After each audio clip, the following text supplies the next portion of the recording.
What's going on? What's going on? Station. Oh, I brought TK in too quick. I was gonna say a special guest, but everybody know my boy TK. Thank you, Dylan, for having me, and Robbie. Thank you, dude. Thanks for coming. This is definitely an honor and awesome intro, by the way. Dude, that's my boy Robbie right there, man. That's Robbie. Hell yeah. I showed him a little something that I wanted him to kind of mimic. And he hooked me up, and he kind of, as you see, he changes some things out every week depending on what we're talking about. And I like this one. I like that one a lot. I like some of the clips you put in there. So man, yeah, we got My Bloody Valentine in there too. We covered that last night, and man, Valentine slashers. I think there should be more of them. But I'm glad that we're talking about, Yeah. I'm glad to be spending Valentine's weekend with Dylan and TK. I'll just say that. Station PCP Army. Dude, station. Good to see everyone, man. Sorry we're a little late. I was having trouble with my volume for some reason. I swear they're always messing up my damn settings. Who's they? Who's they? Like the gremlins in your computer, Dylan? Like in your laptop? Hey, when you're a horror fan, you have they around you all the time. Yeah, tell me about it. It's either they or them. They or them. One of the two. We got the crew always chilling. Got P Money. We got Travis M first. That's my boy right there. The man, Chamorro. Yo, I've been seeing, man. We got some good people hanging out week to week, man, and I'm loving it. I'm liking that we're getting people into the horror, man, or just kind of reviving it back into their life, because not everyone is watching horror 24/7 nonstop like me. But I like seeing, I think me and Chamorro were talking about Trilogy of Terror and stuff like that. Scarpad are like chatting every day. I mean, I can't bug Robbie as much. No, you do bug me as much. Yeah. I just don't respond sometimes. Scarphead is like, dude, stop telling me about shit. Scarphead has probably spent like $1,000 since I've been talking to him. Yeah, you need to get an Amazon affiliate, man. You need to get some Amazon affiliate links, bruh. For real, you're gonna have to show me how to do that. But the entirety of the existence of PCP, I think we've made $50 over 5 years. You know what I'll Amazon do? Dude, you know what you got to do? You got to use your own affiliate link to buy your own stuff. So then, you can't do that. You can't do that, bro. Of course you can. Yo, they would be screwed then if you could do that. They'll get you like a motherfucker, bro. Oh, yeah. Right though. I mean, they'll yank your ass off like they yanked TK off of fucking YouTube when he showed that Batman trailer. Oh man, I was like, wait, what? It was a good 3 months, right, of just the anticipation and coming back. But it was good. It was fun. actually, those 3 months, I got to see a lot of streams that I didn't see before, or a lot of videos that I just didn't see before. Yeah, I would. Yeah, I'm surprised you didn't start a new channel and just wear like some glasses and a fake mustache and a fake nose. Perry, like, actually, he told me, it's like, listen, you could get your channel where it's at right now if you start it all over, and the community will help you. And I'm like, nah, I don't need to do all of that.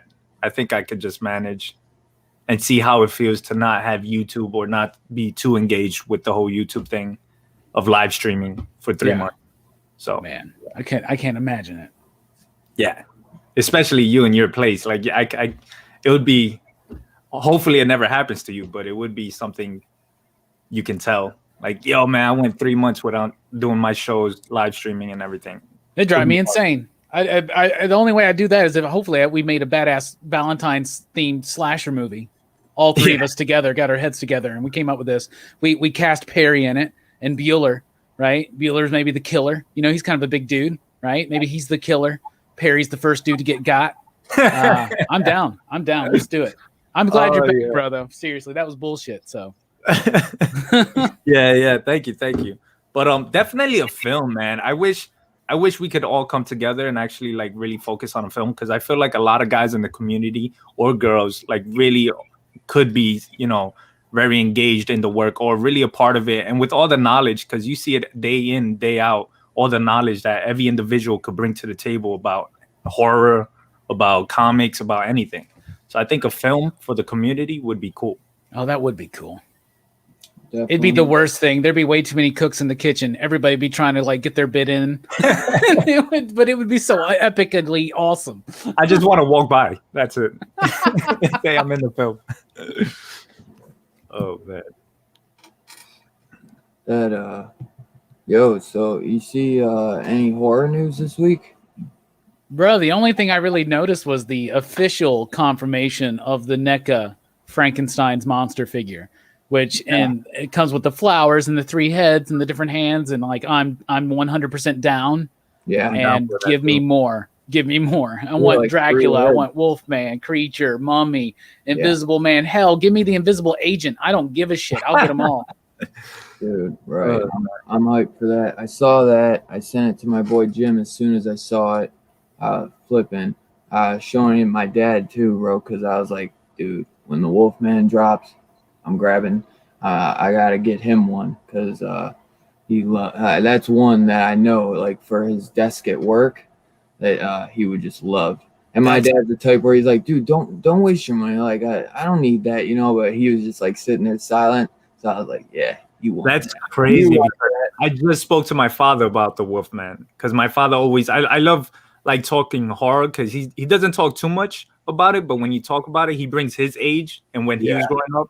So he brings all those horror elements, and he's a big fan. He's a crazy fanatic about it. He's just soft-spoken and doesn't talk about it too much. Right. But when we were talking about Wolfman, oh man, all the different films that came out, which one were best, which one was worse, and then the line with what's going on with Frankenstein and NECA figures, I was like, oh man, I would love to pick up my father one of the monsters, or to be accurate, like Wolfman at least, if it was to come out. Hell yeah. That's the one that I watched with my grandpa and my dad growing up. I watched them all, but the Wolfman was like the one, that was always just always our favorite. Any Wolfman movie that would come out, we were always watching it. Like, yeah, Perry, I remember that though. The 3D boobies. Mm-hmm. Wasn't it the first horror 3D? We couldn't make it 10 minutes without some talk about some boobies, man. But Perry did it purposely. He baited me. That's the one that Dean from Supernatural was. Yeah, man. The remake. I remember that dreamy ass hunk of a man, Dean. Yeah. Oh my goodness. And in 3D, Jesus. I haven't seen that one. Don't even remind me of Supernatural. It's got nothing on the first one, but it's fun. I remember. I haven't seen it in years, but I remember I owned the 3D DVD. Yeah, definitely the 3D part of it. Very like it like brought the attention of horror, like because it's just like, wow, we never seen a 3D horror film. I thought it was good. I like the first one better. Like the remake wasn't all that bad. They reverse it. They reverse it.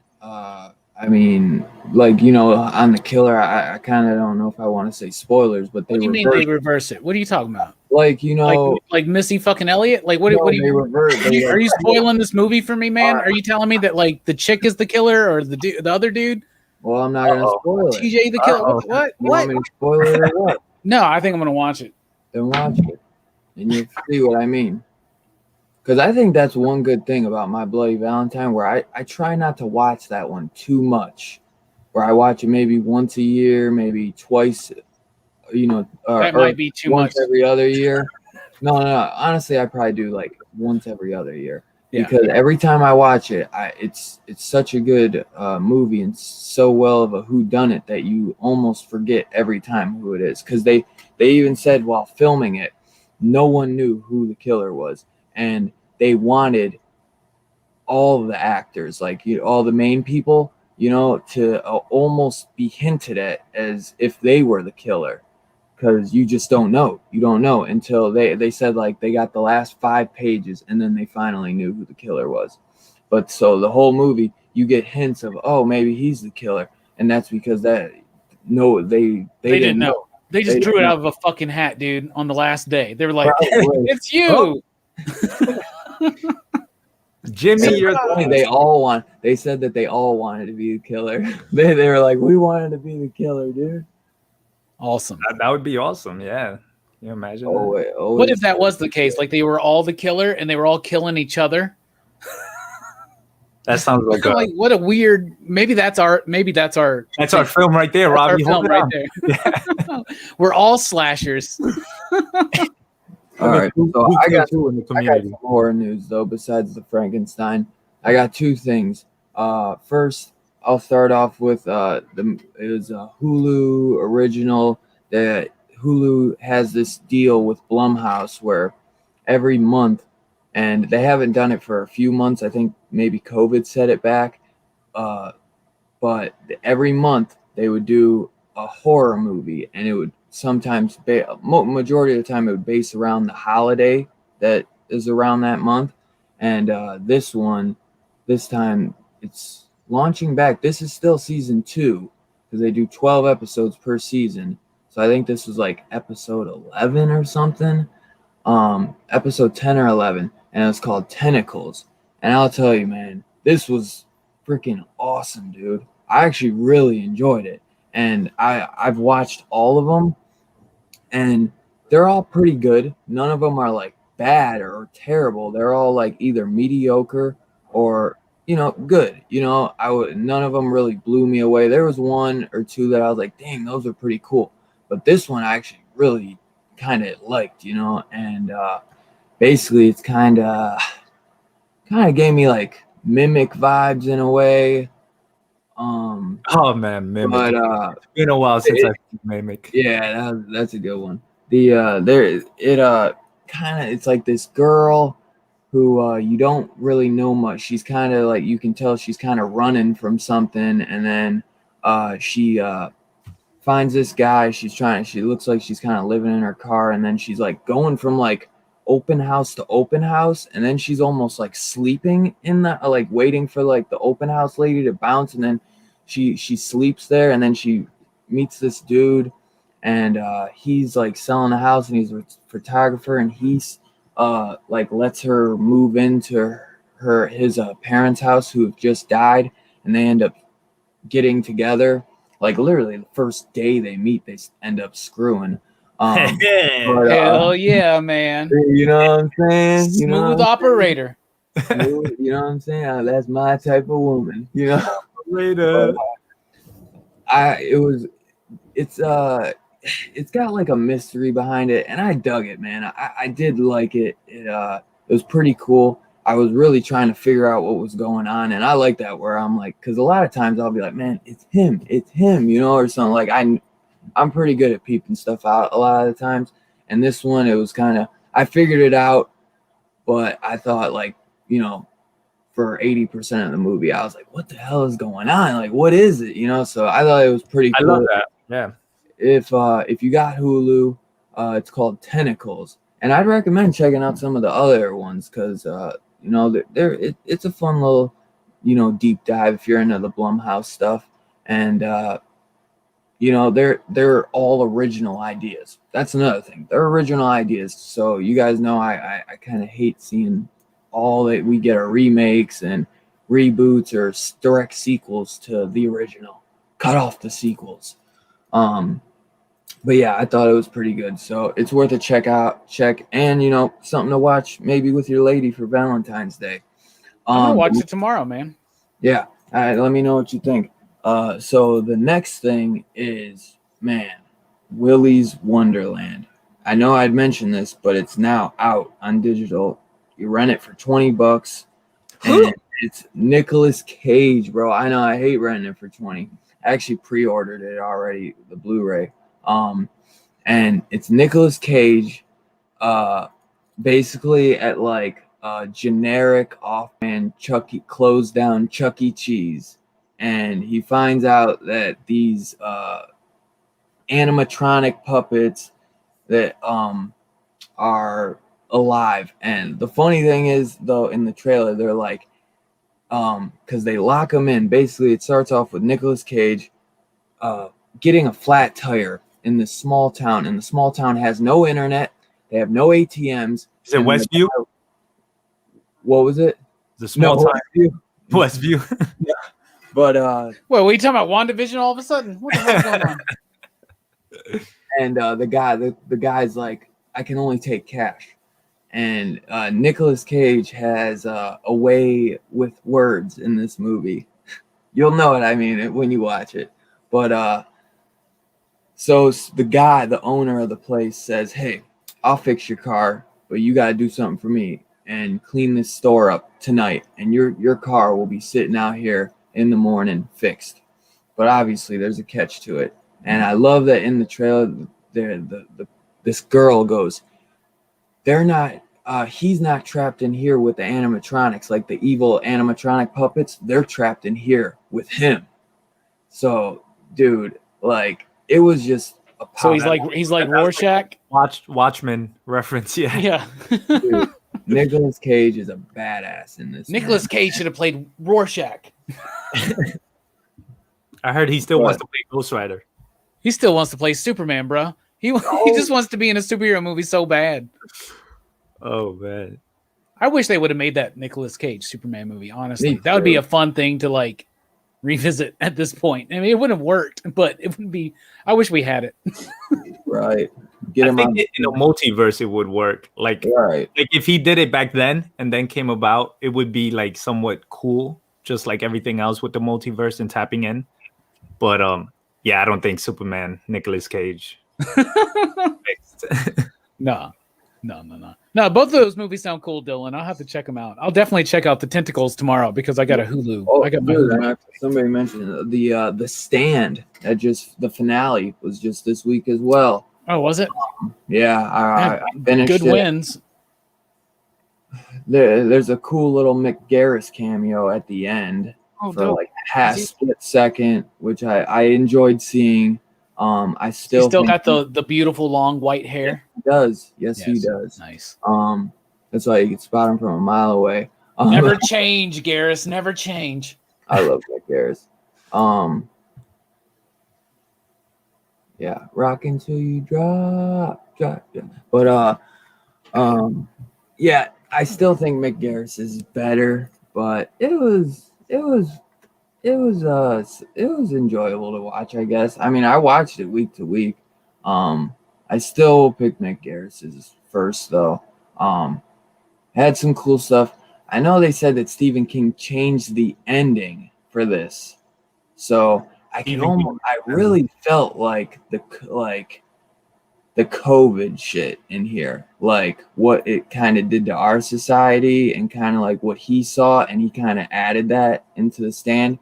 I can feel that. And it talks about a lot about kind of starting over and rebuilding, after losing millions of people. And it's worth a shot if you're a big Stephen King fan. But yeah, I think I'll have to rewatch it as a whole. The guys who did the New Mutants were the guys behind it, so Okay, Behind the Stand. Yeah, behind the new one. Yeah. So it was cool. But the thing is, if you're gonna do a remake, man, I just want to see more horror. I want to see more of the horror in it. James Marsden was pretty good in it. I did not, James Marsden gets with Stu, the guy who plays Stu. He gets with the girl, whose father dies in the beginning, and that one creepy guy is like totally in love with her, and she don't fuck with him, and she ends up going with Stu. The girl who plays Stu's wife was so annoying to me. She's so fucking annoying. That was probably my worst takeaway. I could not stand her, dude. She like really pissed me off a lot of times. But yeah, that was it. That's it for this week. So Willy's Wonderland, definitely check out. If you're a Nicolas Cage fan, straight make yourself some popcorn and fucking have a blast with this one. And Tentacles, that's another good one. And if you get the time, check out The Stand. And Tentacles is on Hulu, right? Yes, sir. Yes, sir. Nice. So yeah. You guys watch anything good this week besides Valentine or My Bloody Valentine? Actually, I was just watching a good documentary, a great documentary called Night Stalker. It's based around the California serial killer. What? I can't think of his name. I know what you're talking about. Richard Ramirez. It's in. I'm not too sure, but it just came out. But it's a documentary. It's like the real thing. Yeah, I think it is. I think it is behind him, but I haven't gotten up to that part. The guy who would be running, he would be going, Richard Ramirez. Yeah, he would be going in like women's houses in the middle of the night, and like women were fearful. Like at that time, I feel. I mean, he was a sick son of a bitch. It was. I mean, yeah. But the documentary itself is like, it's great how they portray everything, how everything unfolded, how it took so long to track him down and stuff. So right now I'm on like episode 3, and I'm like, oh man, this guy's been going to county. He's been tripping wires, like going all the way up to San Francisco, coming down, doing killings out there. And you see the difference of like, you start thinking about technology and how it wasn't like that back then. And I'm not saying back then like 60s, 50s, 40s. I'm talking about the 80s, and it's just, it wasn't developed to the point that we can just catch him like that.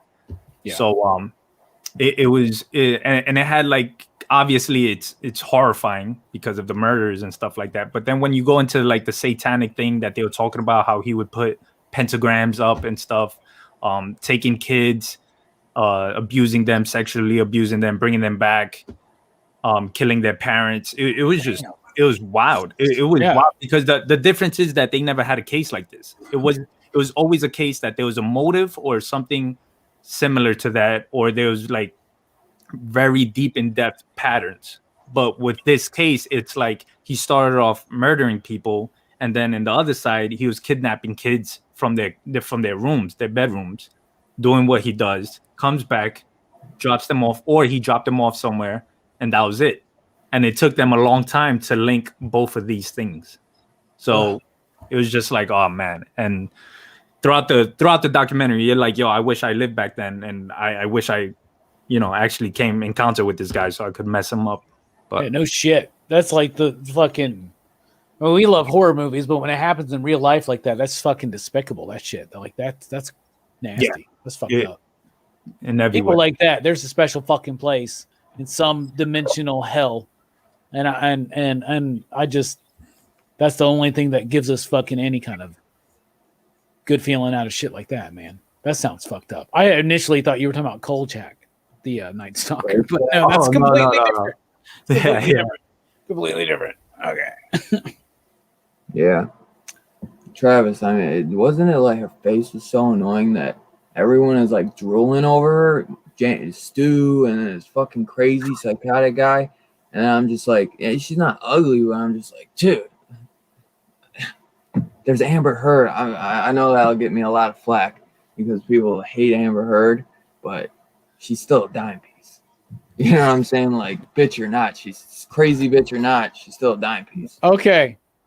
This week, I watched, of course, Valentine, right? We'll talk about that. I watched My Bloody Valentine, of course, but you said aside from that, I watched Hatchet 2 this week, Dylan. I'm sure that you're going to be very happy about that. For the first time, I watched Hatchet 2. And I know we got the Adam Green show on the horizon at some point out there. And I hope that you need to give me more time, bro. Trust me. I need more time, but I want to do this right.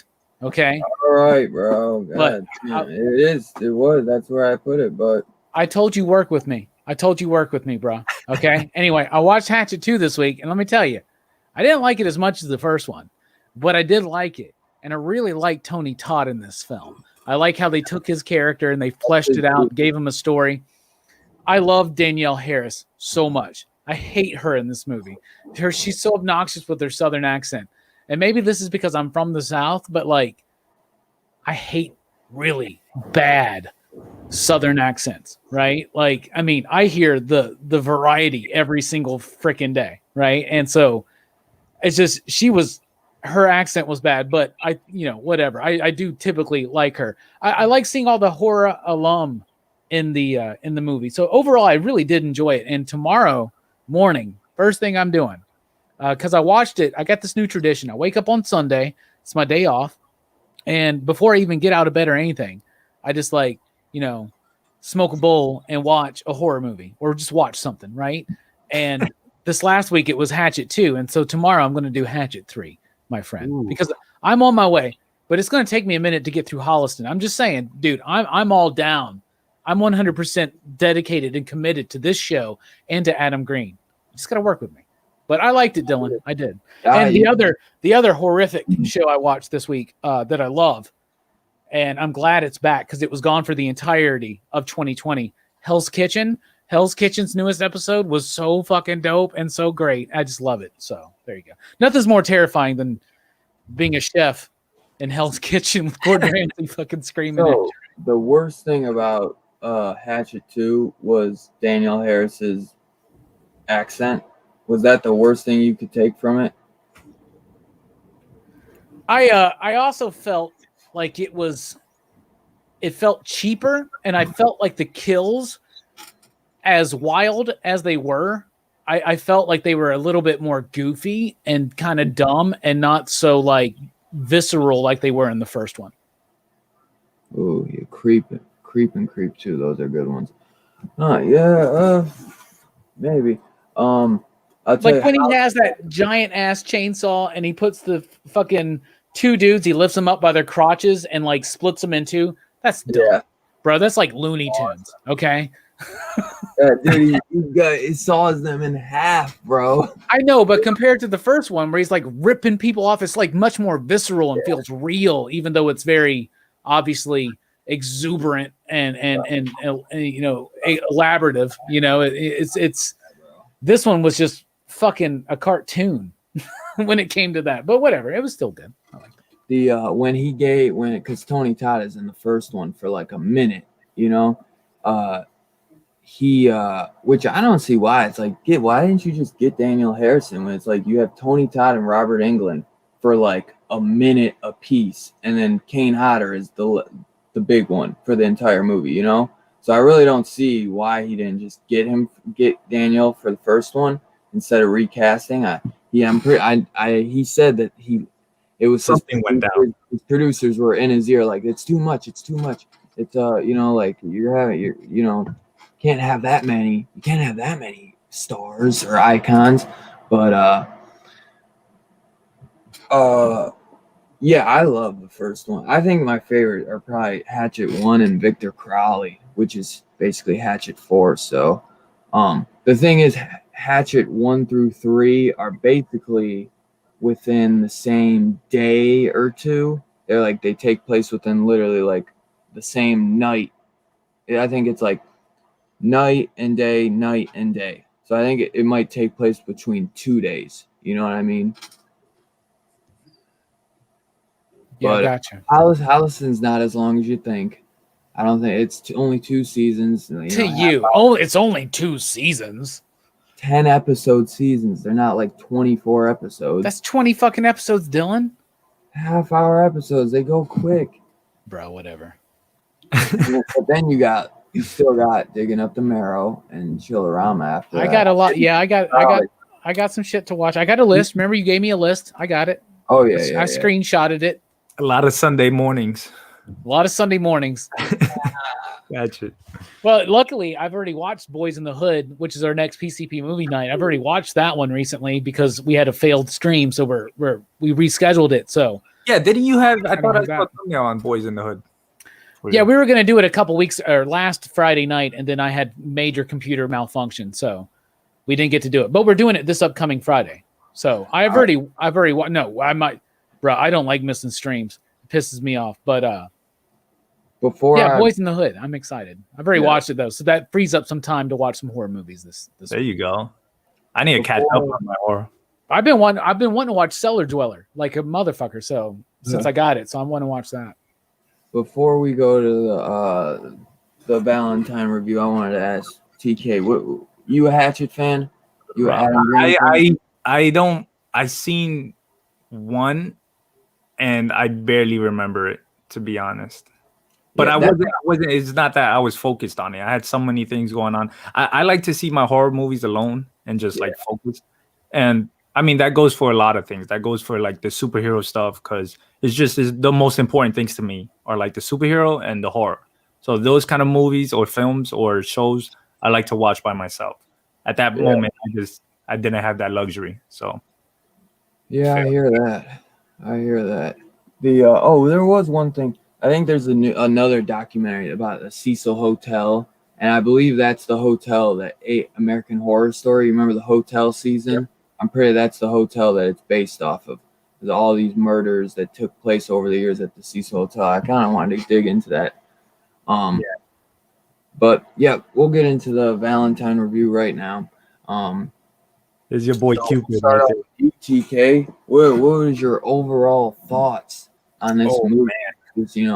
Where do I? Yeah, I know. If you don't know, I'm gonna ask you. There's gonna be a few more questions, so you don't. Okay. Where do I start? First of all, this is just what you think of it overall. You don't no rating or nothing. Just how you feel about it. I thought it was good. I thought it was okay, not good. I don't want to say good, but I thought it was okay. I felt like the moment it came out, it was at a different time. It shouldn't have come out at that time that it did. I think it was 2001. And it was like already the Scream kicked off the new wave of slasher films. Mm-hmm. And I just felt like this movie in particular was supposed to be a little bit before it because I get the vibes from the 80s horror slasher films. So, but I gotta say, what a cast, right? Especially Denise Richards. I remember seeing this, and I remember like knowing the difference between a crush and a girl that just like I was just like, damn, I just want to. Hey. For a crush for me, I had Rachel McAdams, right? That would be a crush for me. Like, oh man, I'm like if I seen her. But this girl, I was just like, oh. And then Starship Troopers, I was like, oh man. But she was hot. But overall, with the Valentine movie, I thought it was good. I would go in depth, but I'll wait for the questions to sink in so I don't go on a run and start breaking every little detail down. But I did like the concept of Cupid being a killer, like the mask. I just thought the mask wasn't horrifying. Yeah. But it's like more creepy than horror, like horrifying. It's just like weird. You know what I mean? Yeah. But I think it's called like the Cherub Mask. Yeah. But shit, man, you seen Wild Things? Yeah. Yeah, buddy. Yeah, you see Kevin Bacon's dick in that one, man. Hey, Robbie remembers that one, huh? That's the first thing you talk about. Bro, you've already talked about Denise Richards. We don't need to, I'm just saying, let's not forget Kevin Bacon's dick in that movie. Let's not forget it. Now it's in my memory. I don't remember. I think Hatchet 2 was straight to DVD. I think it was in like the theater for like a weekend, literally from like Friday, Saturday, Sunday, and it was gone. Yeah, for most people, it was straight to DVD. Yeah. Well, some of the thing is like it was supposed to come out in theaters unrated because they made a deal like. AMC had like some AMC After Dark where they were going to be releasing all these unrated movies, and then somehow the MPA started hassling them, so they had to pull it. as always, the MPA fucks everything up. Fucks up all these awesome movies. So then Scream Factory has to give us unrated versions 20 years later. But yeah, Robbie, what'd you think about Valentine? No, about Kevin Bacon's dick. I liked it better in Hollow Man. But it was invisible for the most part. But Valentine was okay. I was really nervous to watch this. It's like a late second wave slasher film, right? So like the slashers that were big in the 80s, and then Scream which was parodying, the 80s stuff, kind of led to this new slasher renaissance in the 90s that was all stylish and hip and cool and trendy, right? And H2O comes from that, like one of my favorite Halloween movies. I Know What You Did Last Summer, Urban Legend, who the director of this film was the director of Urban Legend. So it's got that feel, and it's kind of like the last one of that age, because it's 2001, but it still feels incredibly 90s. And I was watching this one dude review it, and he really put it on the nose. These guys were like, I think it was Bloodbath and Beyond is the YouTube channel. They're great horror movie reviewers, and that's just a great name, Bloodbath and Beyond. But they were talking about how this movie makes you realize how old you are. Like when you think movies post 2000 shouldn't be dated, but this movie's dated as hell, dude. Everything they wear, everything they say, the way it's filmed. It's so polished. It's so sleek and cool. The soundtrack, everything about it is so 90s and early 2000s. So I appreciated that. It kind of put me in a time capsule. I was like 2 years out of high school in 2001, right? I'm a big David Boreanaz fan. I'm a big Angel and Buffy fan. So I liked seeing him. I think the Cherub Mask is legitimately creepy. I think the kills were cool. I wish I could have seen more actual gore, but that just wasn't happening. That's why Saw and Hostel stood out so much at that time. Yeah, because that just wasn't happening in those films. But overall, I actually enjoyed the experience. I think it tries to twist and turn too much towards the third act, and I think it weakens it a little bit. But as a Valentine's Day story and as an exploration, which I'm sure we'll get into this, Dylan, but I think it's an exploration on the dating scene, pre-internet almost, right? And how creepy fucking dudes can be to women, like every dude in this movie is like kind of fucking creepy. Weird. And overall, though, I thought it was pretty solid. I don't think it's the greatest slasher film. I don't think it's the greatest slasher film of that era, but I don't think it's bad at all. I think it's pretty solid, actually. No, it's weird. I was looking because I wanted to get the Scream Factory, but they had a sale, and I was like, I'm gonna just get it off their website, so I'm not gonna have it in time, obviously, because we're doing it now. But I saw there is more gorier scenes, but there's not like an unrated version. It's like why didn't they just? So somehow they have. That's weird. And also, I do want to point out that like I think the main actress in this film is Mary Eve Sheldon, right? Shelton. I can't. Yeah, she's the blonde chick, the main character. She's David Boreanaz's character's girlfriend. She's really pretty. Yeah, dude, she was Wendy Peppercorn in The Sandlot. Just so everybody knows. Yes, yes, shoot. Yes, she was. She's really pretty. Katherine Heigl we get for like half a second, and she's the Drew Barrymore of this movie, isn't she? Yeah, yep. But she wasn't really that popular. She wasn't. That I at that time I feel like. I mean, Grey's Anatomy hadn't happened yet, and all that other stuff. So yeah, actually, she has a new show, I believe, on Netflix right now. That just came out. I haven't checked it out, but I was scrolling and it was like top 10 trending, and it was her on the cover, and I was like, oh wow, look. But yeah, she definitely. I thought she was gonna be the protagonist of the film when I first watched it, and I was like, oh okay, and then then we know what happened. Yeah, because all those movies are set up like that. Like the first person you see, the first chick you see is dead. Yeah. Hey, Jason likes your dress. That guy was he might be the worst out of all of them. The creep. The biggest creep. I thought he should have been the killer, bro. I really did. Like, didn't he have that? Because you're talking. That's the guy that they did the speed dating, or she did the date with, right? At the very, very beginning. Yeah. He like shows up later on and he's like staring at him, and then he just makes this like creepy like, and then just like walks away.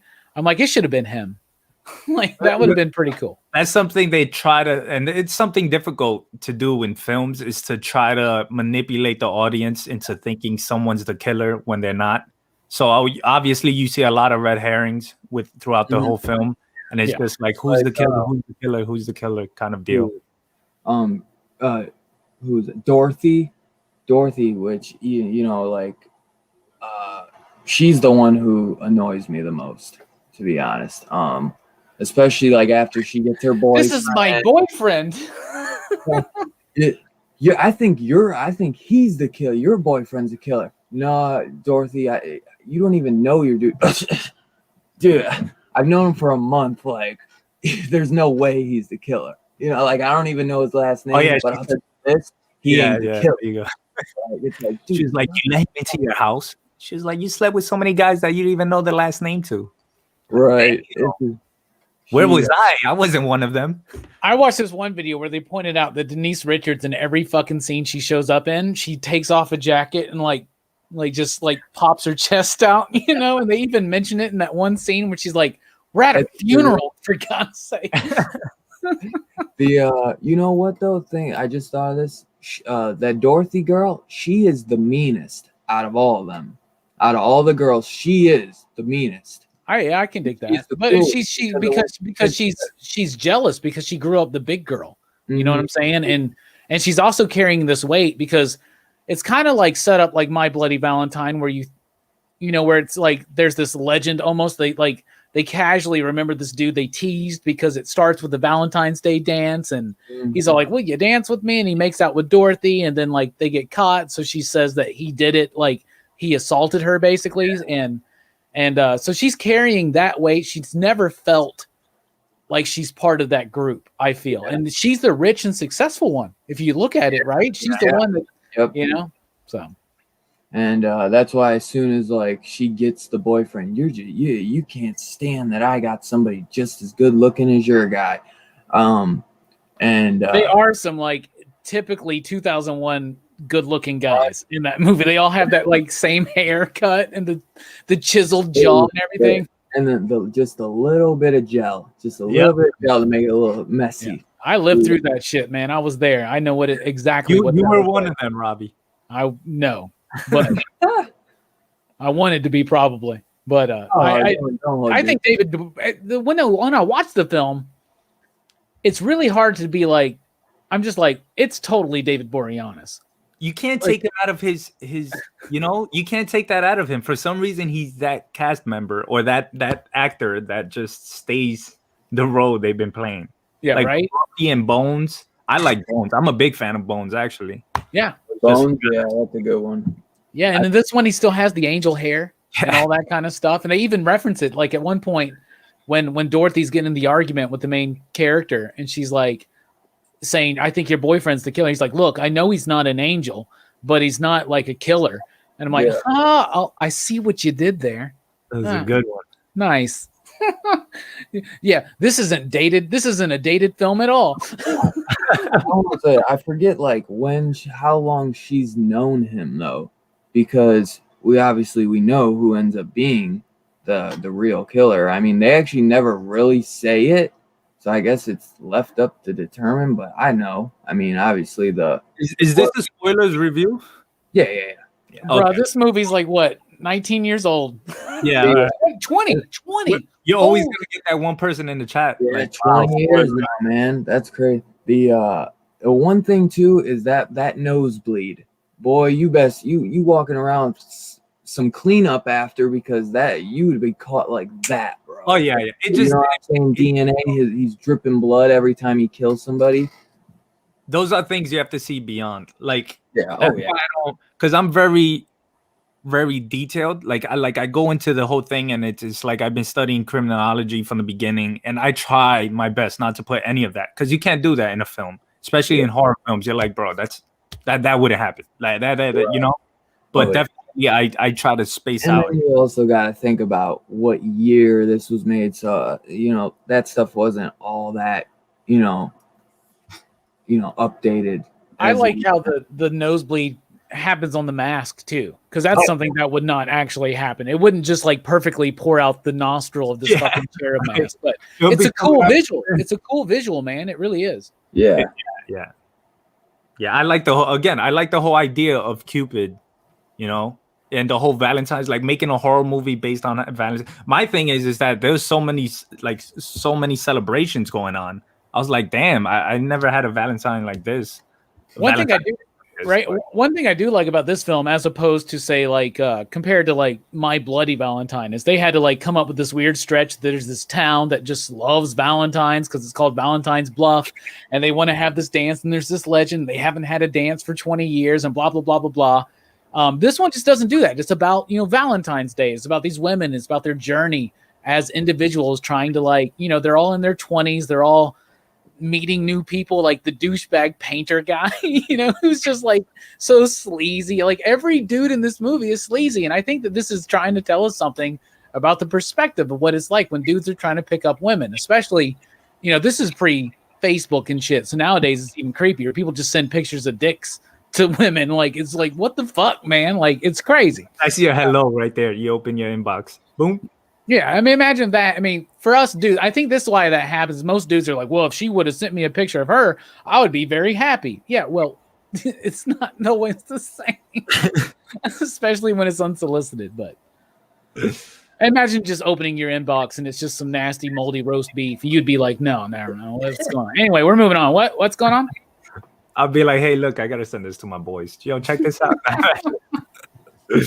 No, but yeah, I like the killings, like you said, Robbie. They weren't bad. I don't think they were bad. We just needed more of those scenes. I think, those scenes in particular, just expand them a little bit more. I thought they were neat and new. I guess, especially like what was it, a shower scene where the glass in the bottom breaks. Yeah, he actually takes the girls and or the one in the tub with Denise Richards. Where that one is probably, I mean, they cut it pretty quickly, but they could have kept that, in the 80s, they would have kept that going for a while. Then they would have kept getting it cut down. But he uses a drill. He uses a bow and arrow. That's cool because of the Cupid arrows type thing. So that's really cool. There was a use of, I hate how it all winds up as a gunfight almost at the end. Like, I hate these horror movies that wind up with guns at the end. I'm like, like Scream 3. Yeah, Scream. I was gonna say that it was like really almost straight out of the books of Scream, like straight out of Scream, like the whole misguiding you to who the killer is, and like, all right, now you see this person in this costume. Is that the killer? No, instead it's somebody else, kind of deal. So it definitely had that vibe, and it was interesting. There's a couple of other scenes I wanted to talk about. Just trying to remember. Well, I'll say before we move on to the next one, I'll say I've always pretty much enjoyed the movie. I grew up with it. I think I even saw it in the theater or the drive-in. Honestly, I think I saw it at the theater when I was young. But I know I grew up with this on DVD, no doubt. This is one my mom watched a lot, and that was one thing I always tell you guys, like, if it don't got nudity, I could watch it. My mom didn't like me to watch the stuff with nudity, so this is why I watched all the time. Yeah. I'm not looking. I'm not looking. But to be honest, I don't like watching that stuff. Like, that stuff is weird to watch with your mom, like nude scenes and stuff. Oh, yeah.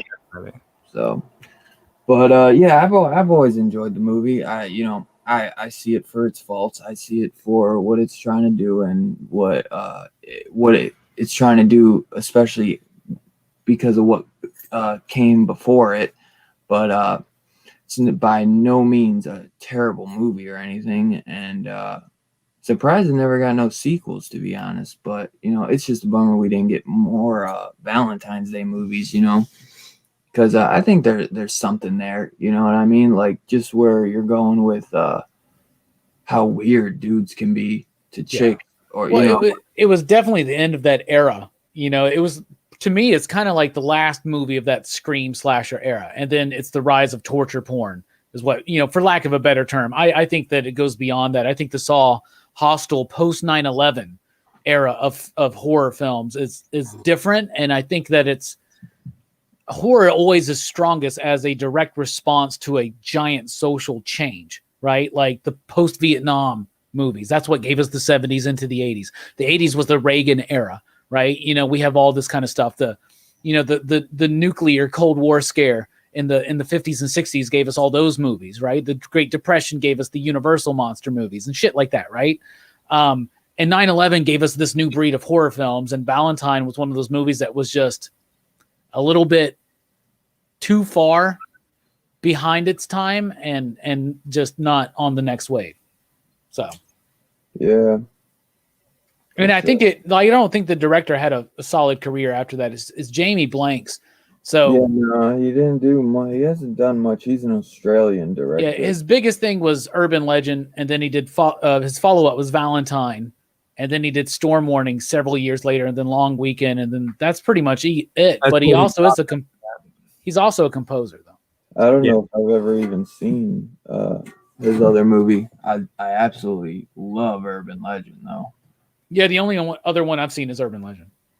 Yeah, Urban Legend's awesome, but I'll have to see what else he's done. I think he definitely has some like Australian stuff. Dylan's dog. No, I knocked over a water bottle. Oh shit! I thought that was the NECA collection. No, the whole damn thing. All those pops just fall. It's just like a domino effect. Just. But I'm trying that would make Perry's best of 2021 video if that would have happened. But trying to think. What's the next question? We usually ask about your favorite cast member now. TK, go ahead, but I think I know the answer. Yeah, I'm gonna go with Denise Richards. I just have to. I mean, all the cast members, they were just.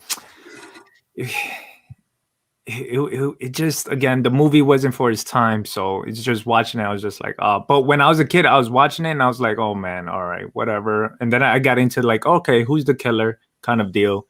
And then towards the end, I was like, that wasn't a bad ending. Like after he shoots and does all of that corniness, him actually bleeding at the end on top of her, I thought that was a pretty cool way to end the film. Yeah. But Denise Richards will always have me. Acting skills themselves or the cast members, I think what's his name? I don't know, David again. I just David Boreanaz. Yeah, he's also I'm just a big fan of him, but it's like Robbie was saying, like it's just hard for him to like leave his roles that he played. So I always see him like Buffy, Angel, or the guy from Bones, and it's just like he's just that guy, and it's not like they changed him up in any way or created something with him. And it's but he's alcoholic. Yeah, well, I think at one point in Bones he became an alcoholic. Okay, there you go. Then. And an Angel, basically, if you look at the analogy of blood, right? So yeah, he did all that already. Yeah, he's an alcoholic. You guys treated him like garbage growing up. He's got a lot going on. He does. I like how he was like, how he got caught too, because he's just like down in champagne glasses at this random party, and this girl, what? He's like, yo, don't worry about me. And it's so weird because like at this point, okay, so like they set him up that at one point you think he's the killer, and then at the end you think he's not the killer. Yeah. And so that makes that shit even funnier when you rewatch it. And like, if he wasn't the killer, I think it's better if he actually wasn't the killer and it was somebody else, because like when she's like busts that fucking bottle over his head and shit, and he's just like, what's going on? Like, I know I got a little drunk, but what's going on? Poor guy. But no, he is the killer. So never mind. It is a far, because that's what I was going to. Where how long has she known him then? Because I almost thought that they've known each other since like college or high school. I think they also allude to the idea that he had plastic surgery, so that's why they can't. I'm like, really? Fucking Face Off here. Speaking of Face Off, no, imagine. Man, they're doing a sequel to Face Off. Tammy and the T-Rex. You ever see that one, TK? I watched Tammy and the T-Rex and Shudder. I haven't seen that with her. Yeah, right? Denise is in it. Yeah. Yeah. And Paul Hey. Walker. How is she looking? I haven't seen her in recent years. Like She's I really young in that. She's really young in that. Oh. She ain't looking that great nowadays. I don't think. Does She she have might. any? I mean, probably to some people, but to me, I bet for her age, she looks great, man. yeah, I'm to be sure honest. she probably don't look like how she used to. Do any of us, bruh? Do you look like you Well, used to, see, I'm Dylan? not, Like, I don't like. no, she looks fine, bruh. Yeah, she looks fine. But well, I'm looking her up. She looks fine. sometimes the girl when they get plastic surgery too. Yeah, she's had. I don't know if she's had some work done, but there's something weird about it. But I think there was always something weird about her look. I think she always looked too like ideal. I don't, you know what I'm saying? Like she's so ideal, like for like the majority of like people that are into like ladies, whether you're men or women or in between. Like she's like so just like more like the ideal. Like it's almost like a computer created her, like a weird science situation. Created Denise Richards or something. I don't fucking know. It's too unreal for me. She could be a doll. It's exactly. It's too unreal for me. It's like that chick that looks like a Barbie, you know, and had her ribs removed. I'm just like, that's too unreal for me. I don't know. Something about it. Is it my turn, Dylan, to talk about my favorite character? Yep. I like Kate. Kate's the main character. That's Marley Shelton. Really, really, really like her performance in this movie. I do think she's a cutie as well. I think she's probably undervalued as far as the other women that are in this film. But I really think she turns in a very strong performance that is incredibly believable the entire time, right? Like I feel this. Like I feel her journey with this dude who, you know, is an alcoholic and gets too out of hand sometimes, and then she really wants to believe, and I think out of all of her friends, she's like the most centered and the most grounded. And I think that performance really comes through. It's very endearing to me. And I really hate it because if they would have done a sequel to this movie, she would have died in the first 5 minutes, but I do think that her performance is by far the best in the film. So I'm gonna say that she's my favorite. But once again, David Boreanaz, bruh, come on. Yeah. Oh, I'm surprised you didn't say him. But he just plays it like I've seen him do so much good work on Angel and Buffy, right? That's the thing. And he doesn't do anything near that level what he's capable of in this. Small role too, I think, in this. Yeah. Because you don't really know who the main character is at first. Like they're going back and forth between the girls, so you can't really tell who the main girl is. First, you think it's Katherine Heigl, then you can't really pick between the four. Maybe it could be Denise, and then it kind of shells out, and then maybe you think it's Dorothy, and then you kind of like, okay, no. Then you find out it's Kate. Yeah. Oh, and by the way, Denise's character is Paige, because that's just the perfect name for that character. Paige Prescott. Scott. Just like Cindy Prescott. Yeah, I bet Jamie Blanks is a huge horror fan. So I bet you he did. That probably is. But I would say Marley Shelton too, man. I think she's great, man, and she's just like she's perfect, man. She's cute. I feel like she's like I said, like you don't really see her as the main girl at first, and then you're like, man, she's great. She is the best. I think, did they say that she was the brain? I think they said that she was the pretty one, but with the brain. When Dorothy's kind of bitching at him, she's like, you were always the brain. Whoever was the loudmouth or whatever, she was always like the slut, and I was the fat one or whatever, something like that. But Katherine Heigl was the brain, right? She was the brain. That's why I was like, what? I forget what she said though for her. I can't remember. But yeah, I think she may have said the good one or something like that. I don't know. Something like that. But yeah, hey, what's up, Mike? But it was I really like her, and I think honestly, I was just thinking of it. There could have been, and that's Wendy Peppercorn, y'all. It's Wendy Peppercorn. There could be a cool sequel, and she didn't have to get killed off in the first. She would have though. You know, any coked out Hollywood guy would have immediately been like, first thing we're gonna do is kill the fucking survivor. But you could have a cool sequel with her and him, where now she's, you know, living with him, or they're getting married, and then Blumhouse, let's bring it up. 20 years later, Valentine. It would work. Valentine H2O. That could definitely work. Isn't it crazy to think that right now this movie is as old as Halloween was when H2O came out? Jesus. great. I love H2O, man. I love H2O. This is crazy, isn't it, to think about that? I went to see H2O in the theaters. Me too. It was my first Halloween movie in a theater. Mine too. Mine too. I have it somewhere VHS, but yeah. Oh, you got it on VHS? Hell yeah, brother. I don't know. I got the weirdest thing. Those Dimension ones are hard to get on Blue. Like, you can get them, but you can only get them in the 3-pack. Like, for a while though, you couldn't even get them. Like, those 3-packs were out of print. You talking about like shit like Urban Legend and Skull and Crossbones and I Know What You Did Last Summer? No, the Halloween ones, H2O, Resurrection. Oh yeah, those were hard to get for a while. I still have the DVD like triple pack. Yeah, I got it. But now I got that. Pack I got that full set. So there you go. I sold my Freddy Krueger. What was it? 20th anniversary or something like that. The DVD set where it makes the image. Yeah. Oh man, I sold mine too. I missed that. He's like brown. He's like brown, black. I'm praying for a Scream Factory set. I'm really hoping that they do another Halloween set, like once the next 2 Halloween movies come out, and we'll get like an ultimate set. It's hard to get all of them to work together on that release, man. But well, they already got. I missed out on that too. You know, I got the smaller one. You know, all the elaborate packaging. It's not all individual, but like.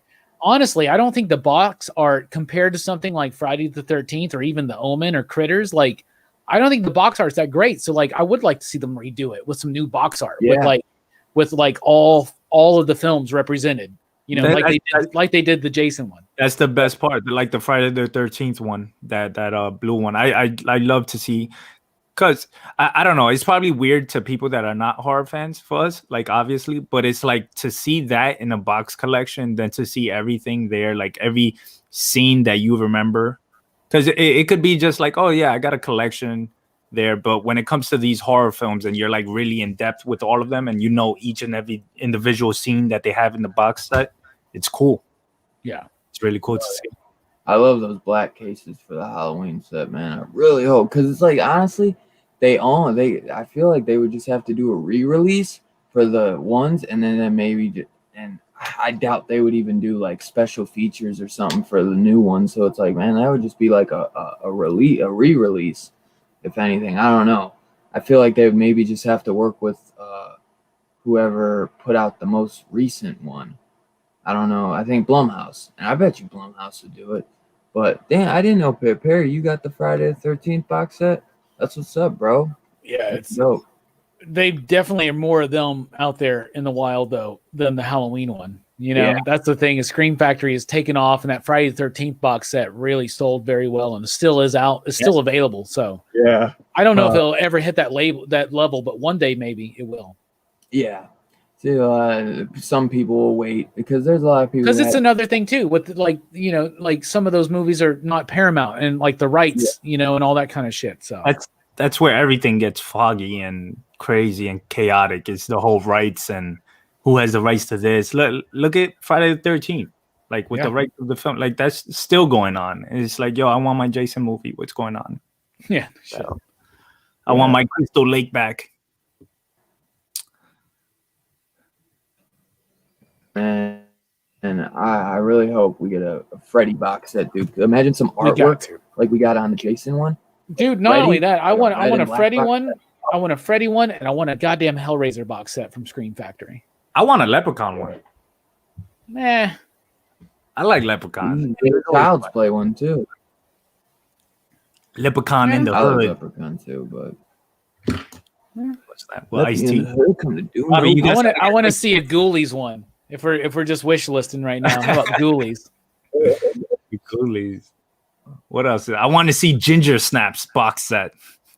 I've never seen any of the ginger snaps. Are they good? Nah, they're kind of. I mean, the first. This is like a werewolf thing, right? Yeah. Okay. Do you remember that Wes Craven? I don't know if he directed. Well, remember The Cursed, that shitty ass werewolf film? Oh yeah. Cursed.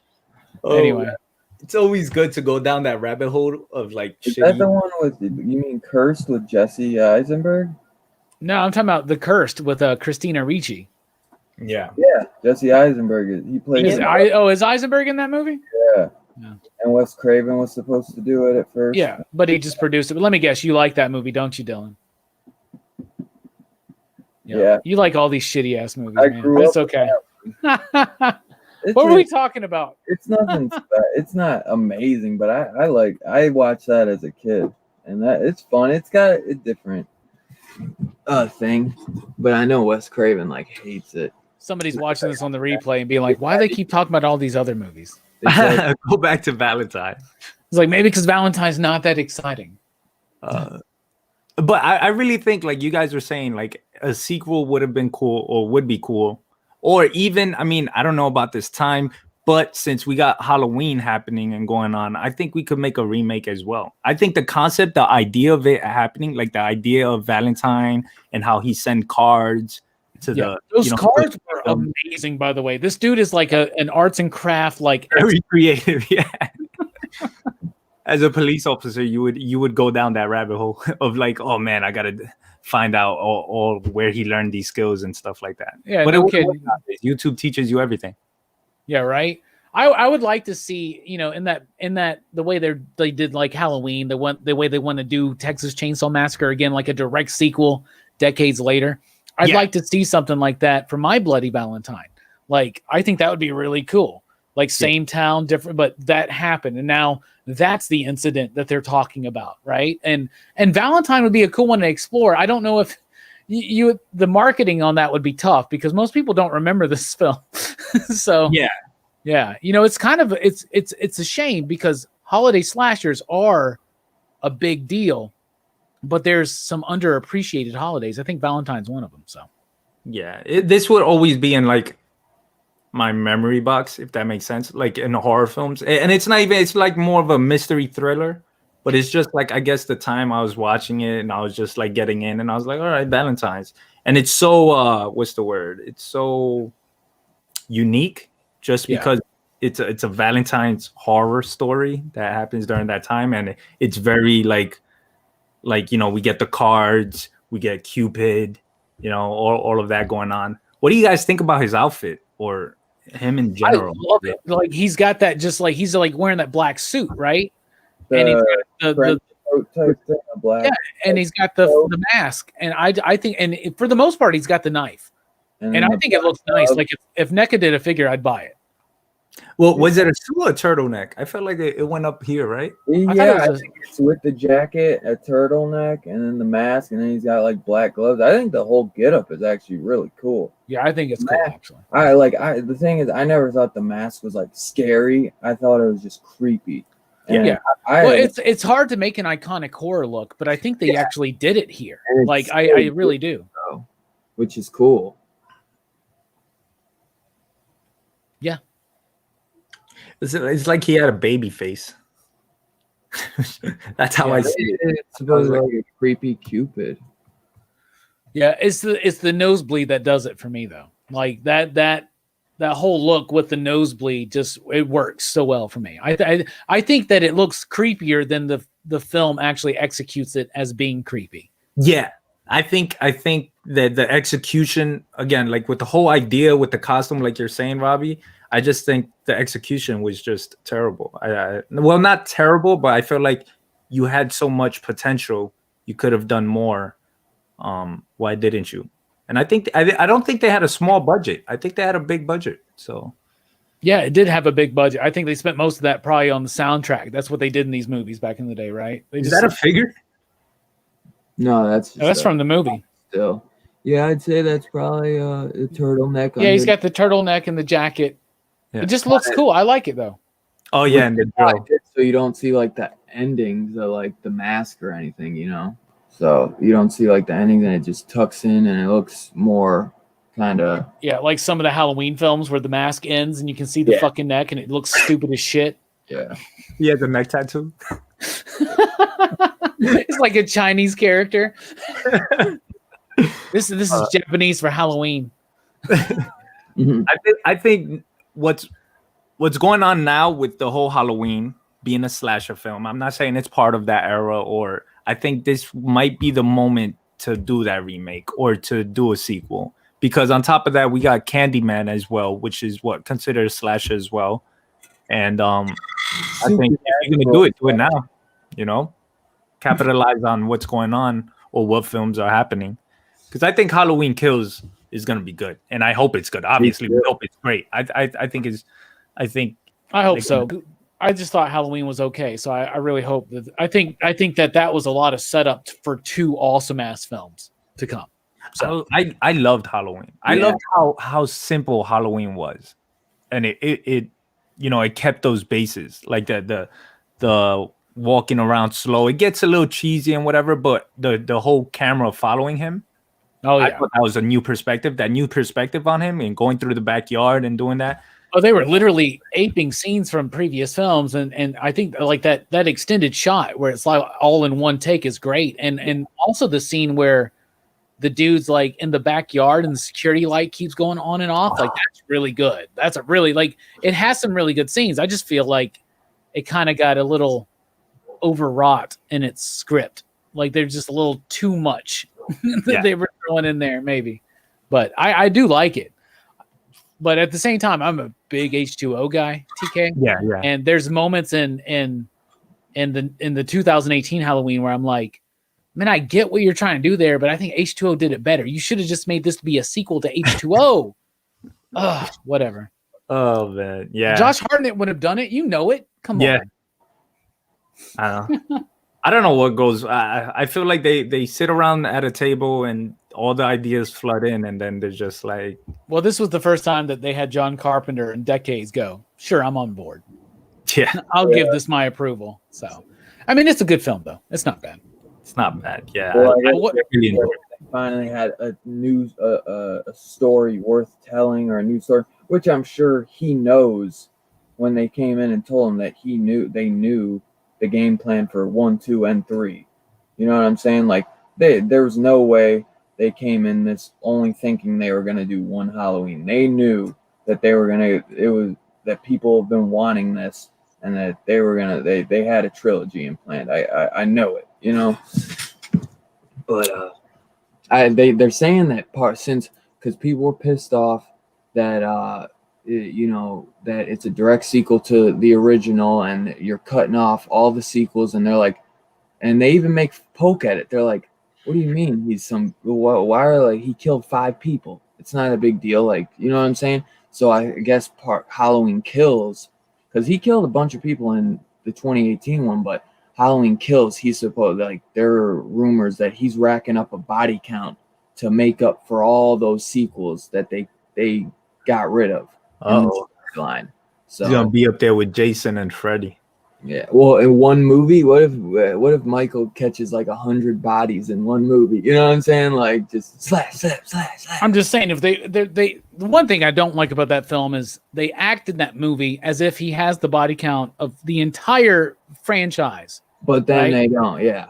But he literally just killed and I hate to be it because they even address this because that dude's that chick's boyfriend's like, did he just kill 5 people? Exactly. Big deal. Move on, right? And I get it. I get the trauma aspect. I think it's cool. I think H2O dealt with that though. Remember how stern she was? Laurie's character in H2O was all about the trauma, right? The way that she was super protective of her son. She was the dean of that school and it was on lockdown. You know what I'm saying? She had the alcohol problem. That was all there. I feel like they just kind of picked up some of those threads. But I don't know. It's fine. What about Valentine? Are we talking about that one? Yeah. Well, we were talking about the Get Up. I know we all you got. I like it. You like?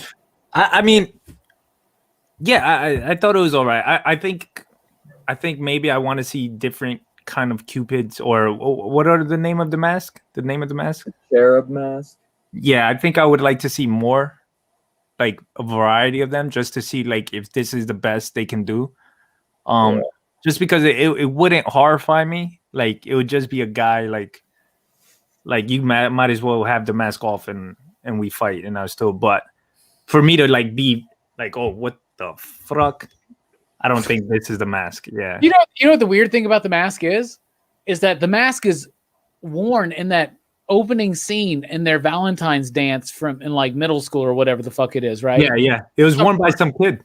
Some random kid is wearing this one, and they're like, "You remember this mask like that kid wore?" How the fuck do you remember that? Which would be awesome if they brought that up as the killer for real. And it exactly was just a different kid that was there because then they could make that connection. Yeah, that's why I was like, oh, so it's not the kid that got bullied, yeah, it's the kid that was watching it. That's what I said as well. I was like, all right, so I remember who was wearing the mask. It was some random kid that was poking around like, hey, what's going on? If anybody needs to remake Valentine, it's us three dudes right now, y'all. You just need to know. Where's Perry? First victim. Yep, first victim killed by Bueller. He's the killer. Because he didn't get his casual fling on Valentine's week. Oh, man. What's the next topic? We usually go into style and structure. If you're asking about what we do. Here. There's I was gonna say music, but you can say do style and structure, I guess. Well, I'll just say this real quick. It is like all of those post-Scream slasher films of the 90s and 2000s. It is very sleek, slightly overproduced. It's got a gloss and a finish to it, just like Urban Legend, just like Scream, just like I Know What You Did Last Summer. Those movies do not look like The Burning.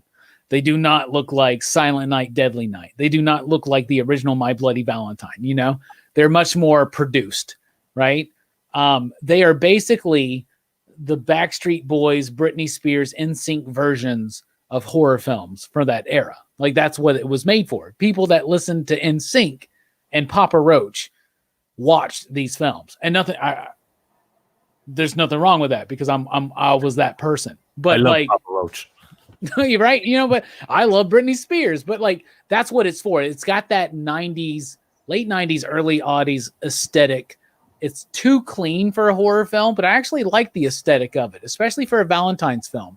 I like that it's about dating. I like that it's about relationships. I like it's about this group of girls who are friends, and their friendships feel very true. So I think the script does a good job there. It's paced pretty decently. I just feel like it stutters because it tries to. I think that once Sixth Sense came out, everybody tried to do too many twists at the end of their third act. And I think this movie has too many twists and red herrings.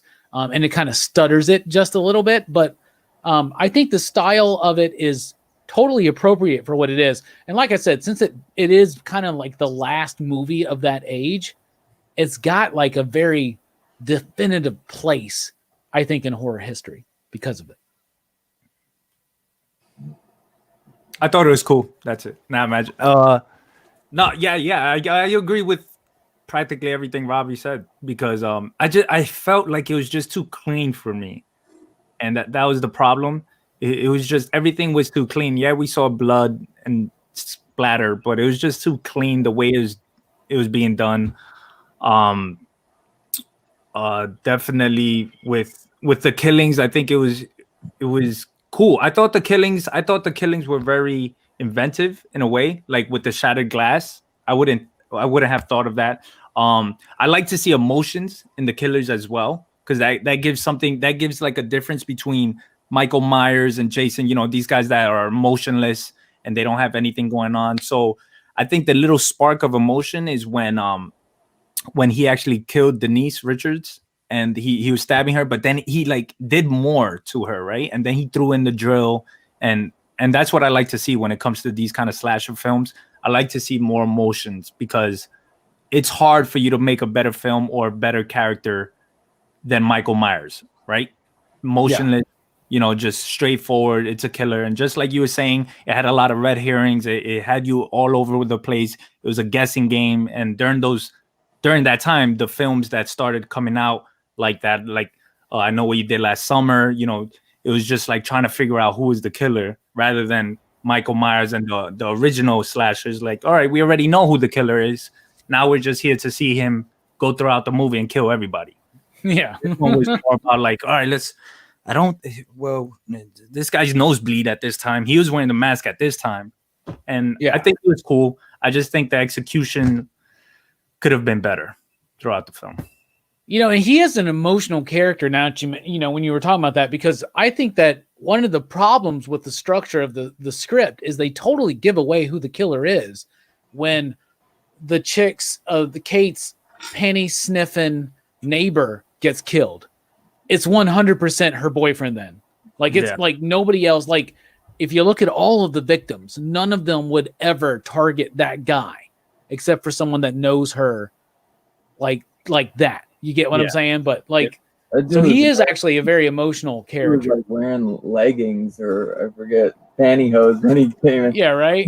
But but like TK said, if they would have started the movie where we already know that it's him, we could have delved more into why he was doing what he was doing. Yeah. Do you get what I'm saying? So, and I don't buy the fact that it's the dude that was, it's not the same guy. I'm sorry. It's, you know, Robbie, I want that kid, whoever that kid was, I want him to be the killer. Yeah. The killer, the other kid in the mask, that's the killer. It's not actually him. And let's just say that. Why? That would be like, oh my God, wait, this is random. He has nothing to do with the whole story arc with what's going on with the other Imagine if we followed him from the beginning of the movie all the way through, and that was the perspective in the midst of Kate and her friends. Like, I think that would have been a better film. Yeah, I do too. What do you think, Dylan, though, about the style and structure of the film? I like it. I agree where there's times where, like, I could tell, like, because while he's doing the killings and you're looking around, you're like, where is he at? He's just gone. So you kind of figure out it's not too hard to piece together, especially after you've seen it once. You really see it kind of falls. Those plot lines kind of fall through after that, I feel like. But I feel like Jamie Blanks is trying to kind of pay homage to just so many horror movies. I feel I see like the Giallo in there with the black gloves and the suit that he's wearing. I feel like that's total like Italian slasher with the cherub mask and all that. You know what I'm saying? That at least. I wouldn't really say anything else, but because the kills aren't nowhere near gory enough to compare it to an Italian movie. You know what I'm saying? But no American movie is on par with an Italian horror film from the fucking heyday of it. A Bava, an Argento, a Fulci, like no. Yeah. I wanted to ask, like, I remember, Dylan, I remember in October, we did this thing on your channel here where we did like our favorite goriest film, like moments, right? And I was mentioning some of those and nobody ever knew what I was talking about. I was talking about the one where the chick literally throws up her entire fucking guts. Like, you've seen that now, right? You know what I'm into. You like, I know. Some messed up stuff, man. Yes, sir. But I think the style and structure is, decent. Nothing incredible, nothing game changing, nothing we haven't seen before.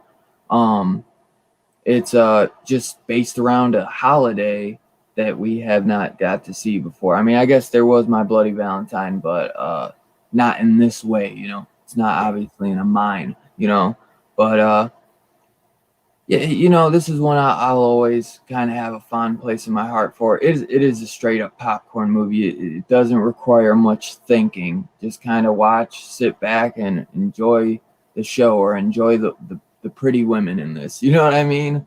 And the pretty dudes, man. Yeah. If there's something for everybody, bro. It's your boat, then that is what. But I wanted to ask if there was a favorite kill for you guys, but it's really not much. I don't even know if I have. I like the arrow kill. What's her name? And because the whole, she's in that weird art like maze thing, like labyrinth, and then like the arrow and the bow and the cherub and the cupid, and I like that one. I thought that was pretty. They could have done something cool with Denise Richards' kill. I honestly think that they ended that way too quick. So They did, but it was a brutal kill for that era, I think. Yeah. But at the same time, that's like 2001's when we started getting Saw, and like and then eventually Hostel and shit. So yeah, but yeah, I thought it was pretty good. I mean, I've seen better. Does TK got a favorite kill? Favorite kill, Catherine, right? She died in the body bag, which was funny. Yeah.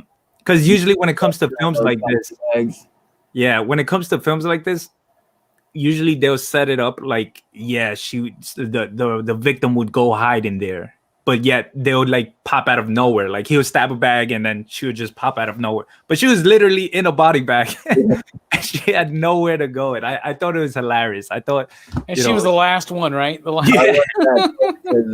Because you win. Once you get in it, you're screwed. Yeah, that thought process is just her hearing the stabbings, because he did that very viciously to everybody, and he was just like shing, and then her being the last one. It was like perfectly placed. I thought it was pretty funny because, and I think I like it because I never seen it before, just like that, so basic. So like you're at the morgue, but yet you're surrounded by dead bodies, and then you're in a body bag, and you're perfectly put, nice and clean. So once he kills you, all he would have to do is zip up, and you're there. How does she zip up the body bag, by the way? Yeah. Can you zip yourself into a body bag? I don't think it works that way. Yeah, I don't think they have double zippers, like zippers. Just in case they're still alive, they can come out of it. He's alive. Probably. I wouldn't say it's my favorite, but I thought it was, I don't know, it caught my eye. Let's just say that. Yeah. I just love that weird ass maze. It's like I don't even get what that was, but I give some kind of statement on postmodern art in 2001. Yeah, it was weird because she falls back into like the guy that's behind her in the painting, like I guess his arms. So I took it like, all right, it was cool, but the whole concept of Cupid and that's the only nudity in the film, right? Is in that like museum. Yeah, so that's why I was there the whole time. I kept pausing. You fucked up the pacing, TK.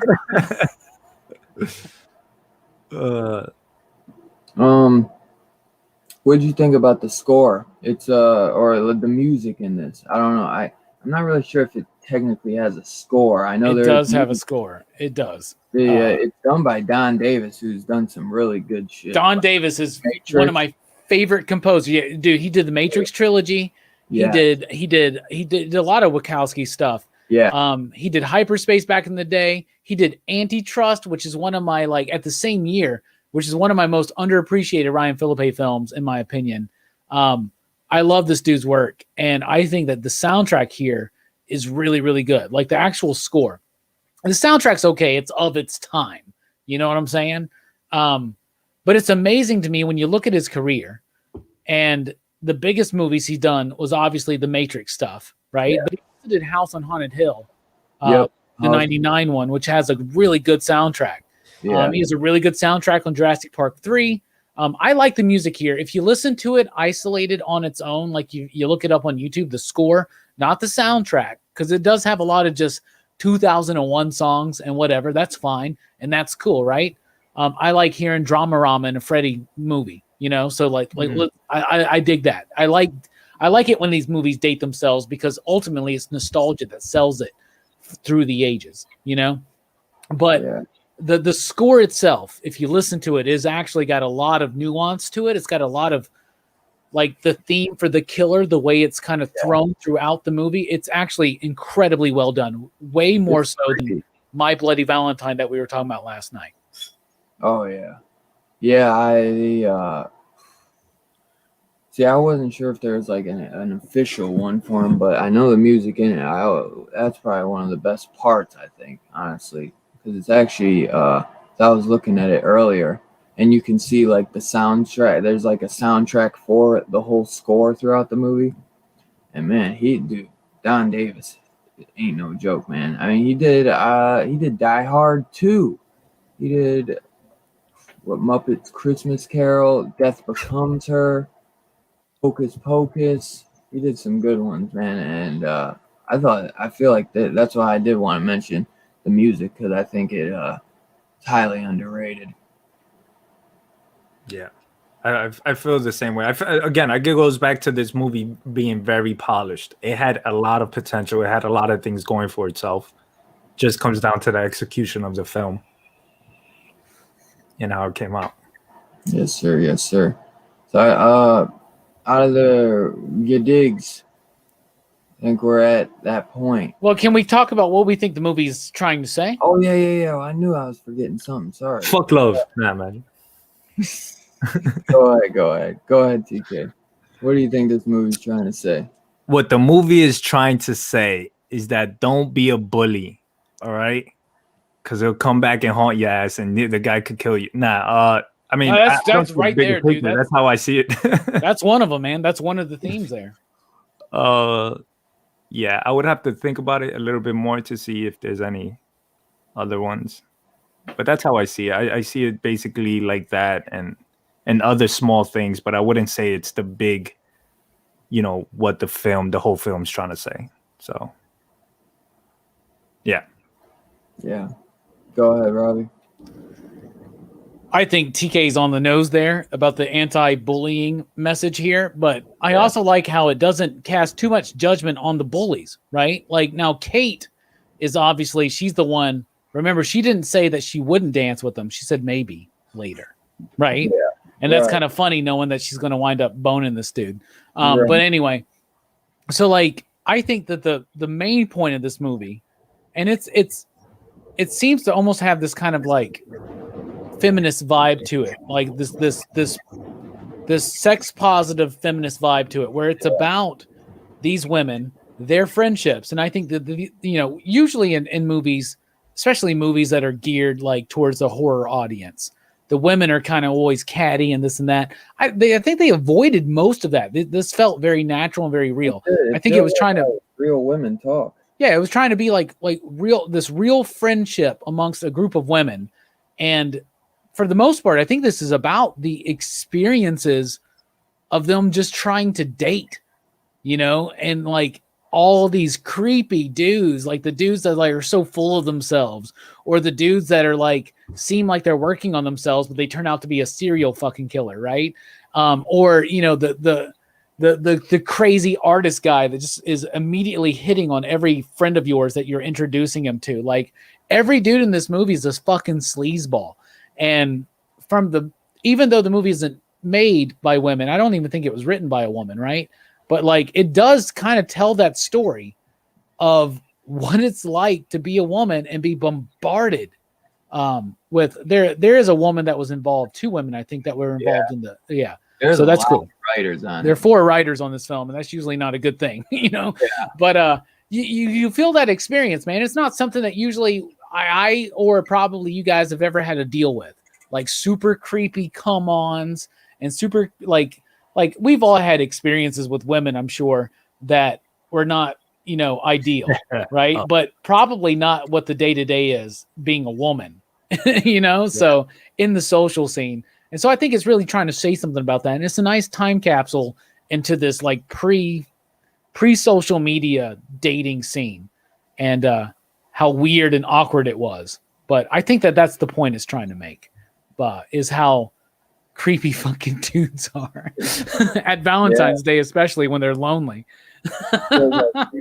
How creepy dudes are just in person, let alone how creepy they are on no shit, they're creepy to me. I can't even imagine. Yeah, they're not even trying to pick me up. I don't even. I get that vibe, and there's the anti-bullying thing. Is there as well? They could have dealt more onto the trauma that was inflicted on the David Boreanaz character.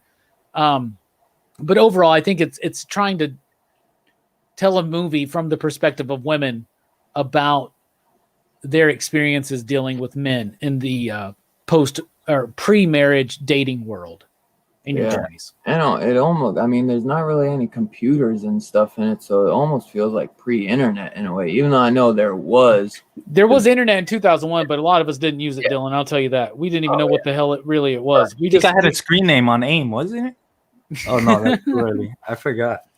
Plus, it's not a big thing that they don't even mention any of that, because I mean that would be, I mean, imagine, you know, dudes are creepy when it comes to Well, online. they're having to do the speed dating. There's no Tinder at this point, you know. Right. They're doing the speed dating. They're trying to meet people at these parties. They're, you know, and it's just in Dorothy's, you know, all of them have this, like, they're all trying, and they all wind up coming across different douchebags, whether it's a pretentious painter who's trying to sleep with everybody, or whether it's this dude who's literally trying to steal you of your trust fund, right? Like, there's something wrong with them all. And it's nice because we see a lot of movies about women like this, but like from the perspective of a guy. So it's nice to see a horror film kind of flipping that script a little bit. Very ironic when it comes to the boy actually being, I don't want to say like a man, like actually being smooth and being respectful towards a woman. And that happened when during the dance, and he wanted to dance, and he was asking them if they wanted to dance. So then they go on to live their life dealing with these kind of men that are just douches, assholes, and creeps. And then to come find out that so it touches on that point while touching on the bully point as well. Like it goes to the point that they started off, they bullied him, and now they're living this life, and it somewhat seems ordinary. Like it's like, you know, they just go on, like they don't even think about the kid they bullied or what happened or anything like that. Yeah. So then I think it also touches on that point as well. Yeah, and you got the idea of Dorothy too, the idea of what it feels like to be an outcast in your own inner circle. Yeah. You know? Yeah. Like, so like what it feels like to be on the outside of that group and to never feel like you're a part of it. And look at all the links that she goes to try to mimic what everybody else has. And they're all different characters, you know, like Kate's trying to find a serious relationship. Denise Richards' character Paige is just kind of sleeping around, and I love how they paint that in not a bad way. Like she gets some flack from her people, but like that's an honest type fucking person, like man or woman or whatever. Like that's there are people like that, right? That's cool. There's nothing wrong with that. And then you got the other woman, and I love that they just think she's in LA this whole fucking movie. By the way, she's fucking dead. like no. Like, not till that dude's like, oh, yeah, she wasn't in LA. Why weren't you fucking worried, dude? You're her fucking boyfriend. Anyway. He's too busy trying to get with... But she's trying to mimic that. She's jealous of that, you know, and it shows a little bit of that, too, right? So this movie actually hits a lot of layers, or at least it's trying to. Yeah. I don't know if it's based on a book, because it says... I think it's based on a book, actually. Tom Savage. It's loosely based on a book. I forgot who is the author. It's probably R.L. Stein. I don't know. Valentine by Tom Savage. So. Tom Savage, yeah. Did you say John Savage? Tom. His last name's Savage? Yeah. Oh, he has to write horror films. One thing I think that always some more novels. So when they're at the dance and they're asking, and I think you're right about saying that Kate, or that's her name, I think Kate, the one me and you both like, her she was the nice one because she said maybe later, you know, but the one girl, Dorothy, dances with him or whatever, starts making out with him, and then start acting like, yo, he assaulted me or whatever. It's like, yo, you know how many people do that shit nowadays to her? They say like, you know, he did this, he did that, he took advantage of me, and that can ruin somebody's life. You know what I'm saying? And that's a big thing that they touch on, like with Wild Things. You know, like a woman can say whatever she wants, and a guy might believe that, you know, or a man can. You remember the movie American Beauty? Kevin Spacey, you remember, blackmailed his boss because he was like, I'm going to tell everybody that you molested me, you know, blah blah blah. So where's Kevin Spacey nowadays? Yeah, we don't want to talk about that, right? Yeah, I think you know, it's something where it's like you can't treat people like that, you know, and you should not, and it's not right to, you know, lie on somebody like that. If you're ashamed to be with the person, why'd you kiss them in the first place? You know, it comes shame's a big part of this film, to be honest. Yeah, but the other thing is this, though, we don't want to lose the stress and focus on the idea of the importance of believing women in their stories, because as sometimes it is, you know, it can easily be falsified, but for the most part, we're in an age now where more women are coming forward with their stories. They're getting backed up and validated. So I don't want to like discourage from that, but that is kind of a part of the theme. The idea of shame in particular, not just trying to like throw somebody under the bus and lie about them, but the idea of shame and how we will lie. I remember one time I was like fucking 10, 11 years old and my girlfriend had just, we had just broken up or whatever. And a couple skated with this new girl and she fell and busted her fucking shit and started crying like a baby. And I just skated the fuck away. And people were like, isn't that the person you were with? And I went, no, not at all. So like, what a douchebag. Like, that's like, I just admitted that live on fucking YouTube here, right? But that's shitty. That's a shitty thing to do. You look like that meme with the shades and everything when they do something gangster. Gangster. Oh, man. Anyway. I think at 10 years old, my worst memory, I was like 8 years old, 6 years old. Around there was a Mighty Ducks toy that I never got. And I was like, damn. Have you gotten it? No, I still have it. I don't even know if it's around. I don't know. Dude, treat yourself. Get on eBay, find it. Treat Mighty yourself. Ducks toys. It'll make you feel really good. Trust me. Oh, man. All of a sudden, TK is going to have a video like, yo, I got this whole Mighty Ducks collection. Unboxing. Yeah. Some Mighty Ducks. What's the next film? You guys got a next film, right? Or something? Or you just guys, after every segment, you think about it afterwards? Wait, do you mean the next episode? Yeah. Like what are some horror films that are on your list to review? Next week is favorite 90s films. Oh. Ooh. We're gonna go year by year, just like we did 80s horror, right? Yeah. Year by year. We're gonna each talk about our favorite movie of each year in the 90s, horror wise. I'm excited. Some of them are gonna be a struggle. The 90s wasn't the best decade, but there's some bangers. There's some bangers in there. But we're going to review a lot of cool films coming up, like the Psycho franchise, Prince of Darkness. The Stuff is something we're going to review at some point. Classics.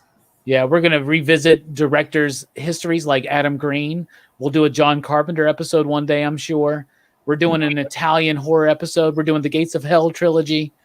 There's a lot of stuff coming up on the horizon here at Dylan's Horror Show. I sent you the list, and you were the one that you picked out Valentine. Yeah. I remember you sending me the list, and I was like, well, now it's probably gonna have to be changed around, like because Robbie can't be prepared. Well, and also we're doing March Madness, man, and we're theming in things like when we do Texas Chainsaw Massacre, we're doing Texas Chainsaw Massacre 2 here, and when PCP does In the Mouth of Madness for March Madness, we're doing Prince of Darkness. We're having a John Carpenter weekend. We talked about this, Dylan. Do you remember that? It's in the contract. Nah, I don't remember that. Whatever. We'll be talking. Dylan, what do you think this movie's trying to say? I was telling you. Oh yeah, you already past that. Anyway, so ratings. Yep. Oh man, I don't want to give it a low rating because I liked the film when I was younger, and I really enjoyed it. We do it out of 5, TK. So out of 5. 5 stars, right? No moons, no planets. Call them hearts. We can call them hearts, right? Hearts. Okay, there you go. Hearts. 5 hearts. 5 bloody hearts. I'll give it a solid 3 hearts. Because there's no such thing as a half a heart, right? No, you can do it. I'll give it 3 hearts. I'll give it 3 hearts. 3? Yeah. 3 hearts. I just feel like, there was some things, and I don't want to discredit everything that was put into it. I don't want to discredit the people, like the composer, like the idea of it happening on Valentine's, how unique it is. I just feel like the executions what really got me, like, oh man. I mean, I guess I could bump it up just a little bit because when I was younger, and I remember enjoying it when I was younger, and I remember enjoying how it ended, like beyond the killing, like how I just like that picture of him bleeding while holding her. with his nose. For some reason, it got me when I was younger, and I was like, "Oh my god, he's the killer." But then, growing up, you start realizing, all right, they could have done this better. They could have done the killing must have been more. It should have been as polished. At least rip the guy's shirt off. At least do something, fight back.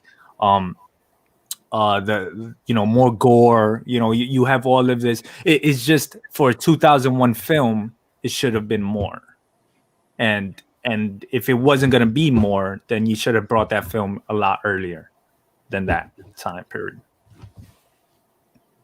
But yeah, it's not a bad rating. What'd you think, Robbie? I'm right there with TK. I give it three hearts, 3 bloody hearts. I think it's an okay film. It's not bad, but it's not great. It's not good. It's not bad though. It's not terrible. It's an okay film. The execution's a little lackluster in parts, and in other parts, it's pretty pristine, right? So, and look at me and Dylan. We have the exact same. Yeah. Look at that. Look at that. I was like, wait a minute. What are you guys doing here? Look at that, Dylan. Look at that. Anyway, so we. No, I think that it could have. Exactly what TK said. It could have had more gore. Could have had more depth. Yeah. Could have had some more meaning. Could have done some things a little bit differently to make it stand out. But at the point of this film was that it was not trying to stand out. It was like their last attempt to make a movie in the cookie cutter model of that post-Scream slasher era, right? Yeah. So for what it is, compared to those other movies, I think it's actually pretty solid. I think it's better than A Skull and Bones. I think it's better than Urban Legend. I know that's something that's anathema for Dylan to hear. I know that, but I love how I was struggling with a word, so I came up with anathema. Like that's an easier word to understand. But I think the movie's okay. It could be better, but it's not bad, and it's definitely something that I plan on picking up. The Scream Factory version now, to be honest with you. So I really wish that we could get some more gore in the movie, though, because when it comes to slashers, y'all got to bring it. You got so much to live up to, the escalation of it. Yeah. And that's why I love the other movies that came post 2001, the Saws, the Hostels, what people call torture porn. I love that because that took the idea further into something different. But I give it 3.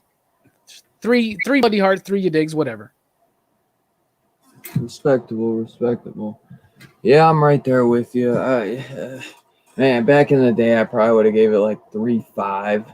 But like TK said, you see things as you get older, and it's not a perfect movie by far. I think maybe having so many cooks in the kitchen on the script might have, kind of maybe muddied it out a little bit.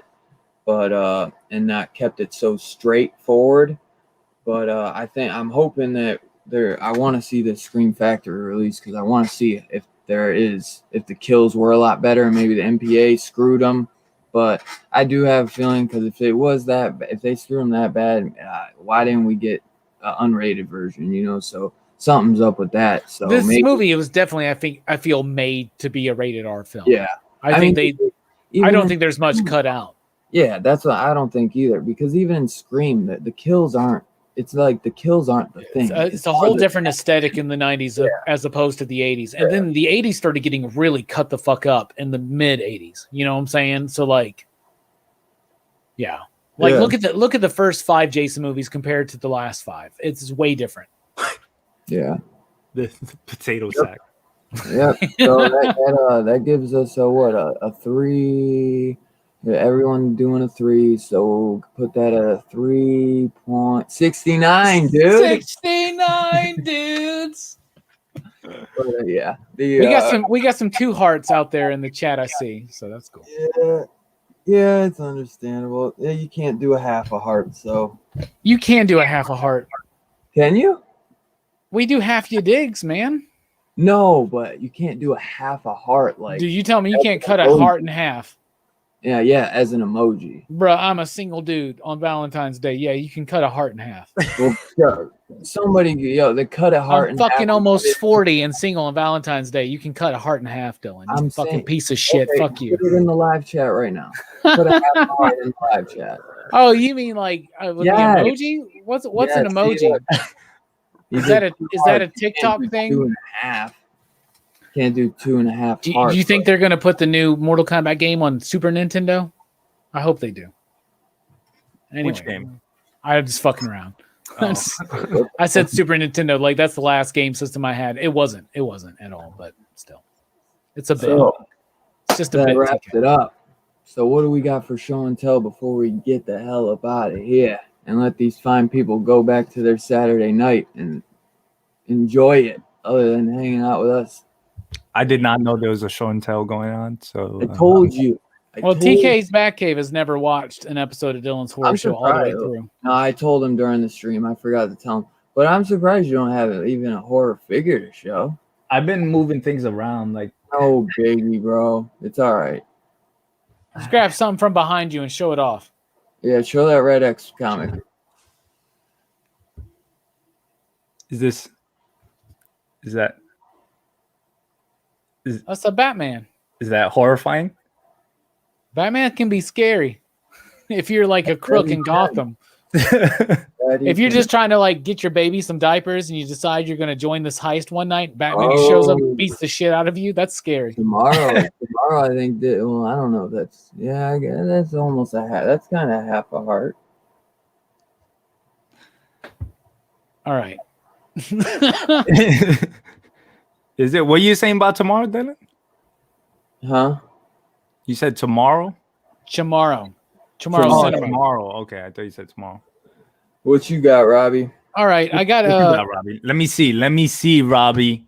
I just got some of these Marvel Flair annual cards from 1995. Ooh, I think I have some of these, but there's a cool Spidey. Oh, that's cool. I could have showed off mine. Yeah, you can show, bruh. Grab it up right now. You can come up after me. I told him horror, but I said grab the Red X comic. Well, you said horror, and this is why I'm showing it, because look at that. Ooh, Hobgoblin. There you go. Yeah, look at the Hobgoblin. Here's a couple comics I read this week, horror-wise. We talked about the movies we watched. How about this? I Walk with Monsters, #3. Dope as shit. Great horror comics. The Devil's Red Bride's kind of like a samurai horror comic in a way. So the final issue of that came out. And my pick of the week this week was Homesick Pilots, #3. I saw that. So that was dope. It's a cool kind of horror theme. What else we got here? I just picked this up today. Look at this. It's the unauthorized Teenage Mutant Ninja Turtles trivia quiz book. Like, what is Mike? Mike hooked me up with this. It's a trivia book and fun facts of Teenage Mutant Ninja Turtles, and it's unauthorized. It's from like the early 90s, I think. Maybe the late 80s. He was like the best-selling author of How to Win at Nintendo, by the way. So whatever, right? Weird stretch. I didn't get much this week, but I did get this new issue of Scream. There you go. It's an older issue, right? But it has. I had that one. It has a whole thing about Boris Karloff. It's got a thing about the burning, and it's got Return of the Living Dead on 35 years, and it's got Satanic Rites of Dracula, which is one of those really sleazy Christopher Lee ones. The red eyes. Yes. Yeah. I love going through those magazines. It's like they're great. It's like fun time. Yeah, you learn so much. You see so much. But I got something today. That I am fucking excited for because it just randomly showed up in a collection we bought. You ready for this? I'm scared. Oh, it's a pop. I saw it. Oh, I don't have that either. I think I saw one at my Walmart. And I'm going to open it up. I don't even have the Hellraiser Funko. I have both Pinhead Funko Pops. I have the glow in the dark one, and I have the regular one. Yeah. And now I have the Chatterer is the only other one. Look at that. Yep. I mean, I'm thinking they do like NECA figures. You know me. I don't care about the Pops at all. But I have to get the horror ones. In fact, in this collection, it was all horror. And the only other one I wanted was Leatherface, right? And I asked Mike. Was the Leatherface Hot Topic or just the regular? I don't remember, but I asked Mike. I was like, Mike, how much for this? And he told me, and I bought this immediately. And then I asked him how much for the Leatherface, and he told me $50. And I was like, okay, I'm going to pass on that. But I don't pay more than like $12 for a pop. But I got my Chatterer, man. I'm super fucking stoked, man. I'm going to put him there. So that was my show and tell, brother. I'll have more next week because I got some Blu-rays coming. I gotta go on a hunt. I gotta go check some stuff out. Yeah, show and tell is a bad thing to get into, especially since I do it like 3 times a week. I'm just like, oh God. And I always tell people, it's like, no, you don't have to buy anything new. Just show something you already have. But then I'm the worst. I'm like, here's the 10 newest things I bought. I know. I forgot to show this off last week. I put it back in my my DVD case or my Blu-ray shelf, but I got this Return to Sleepaway Camp. Nice. Oh, nice. wow. Out of print. Bless you, bro. Thank you. Total cheese fest. Basically the direct sequel to Sleepaway Camp. And funny thing is, I think he did this before any of that was popular. So hats off to Robert Hiltzik for doing that. And it's he only directed 2 movies his entire career: Sleepaway Camp and Return to Sleepaway Camp. He thought Sleepaway Camp was a dud. Finds out 20 years later, people are trying to interview him. He's like, why? Yeah, because because of that ending, man. It's that ending. It's so fucking scary, that ending. It's so when she's like, oh, it's so fucking scary. Yeah. Oh man. The whole rest of the movie is so cheese. But like when it gets to that part, you're just like, oh my God. Yeah. It's that image is ingrained in my fucking head, man. Right though. I also got this, The Beast Within, which is out of print. Tom Holland did the script. I never saw it, and I was trying to find it on digital. I can't find it, so I was like, I needed it, and I found it pretty cheap. So I grabbed it. Pretty cool movie. I mean, I thought it was going to be like a Wolfman type thing. It is not. It's totally different. It's interesting. It's really cool. It's like different. It's different. It's not the best. I'm not going to say it's the best. It definitely, I think it had a lot of problems in the editing room where they cut a lot and made the producer cut a lot of things. But other than that, it's worth a watch. And I just love Tom Holland, so that was fun. I got this, The Horror Show with Lance Henriksen. Basically, this is House 3. In America, it's called The Horror Show. Overseas, it was called House 3. Oh, nice. And it's got Lance Henriksen. It's basically like Shocker. That's from what I've heard is it's like Shocker. And I don't know if the 89. I don't know if Shocker came out before 89. Shocker's the 90s, I think. That's what I thought. It's like early 90s. I think it's like 93. Oh, Shocker's 89 as well. That's why. Same year. Okay. As well, because everyone thought this was a total ripoff of Shocker. But this is out of print now too, just sold out on Scream Factory. And you had to let me borrow that, Dylan. I was happy. I got just mail it to me. I got a DVD you can have. Yeah, mail it to me, bro.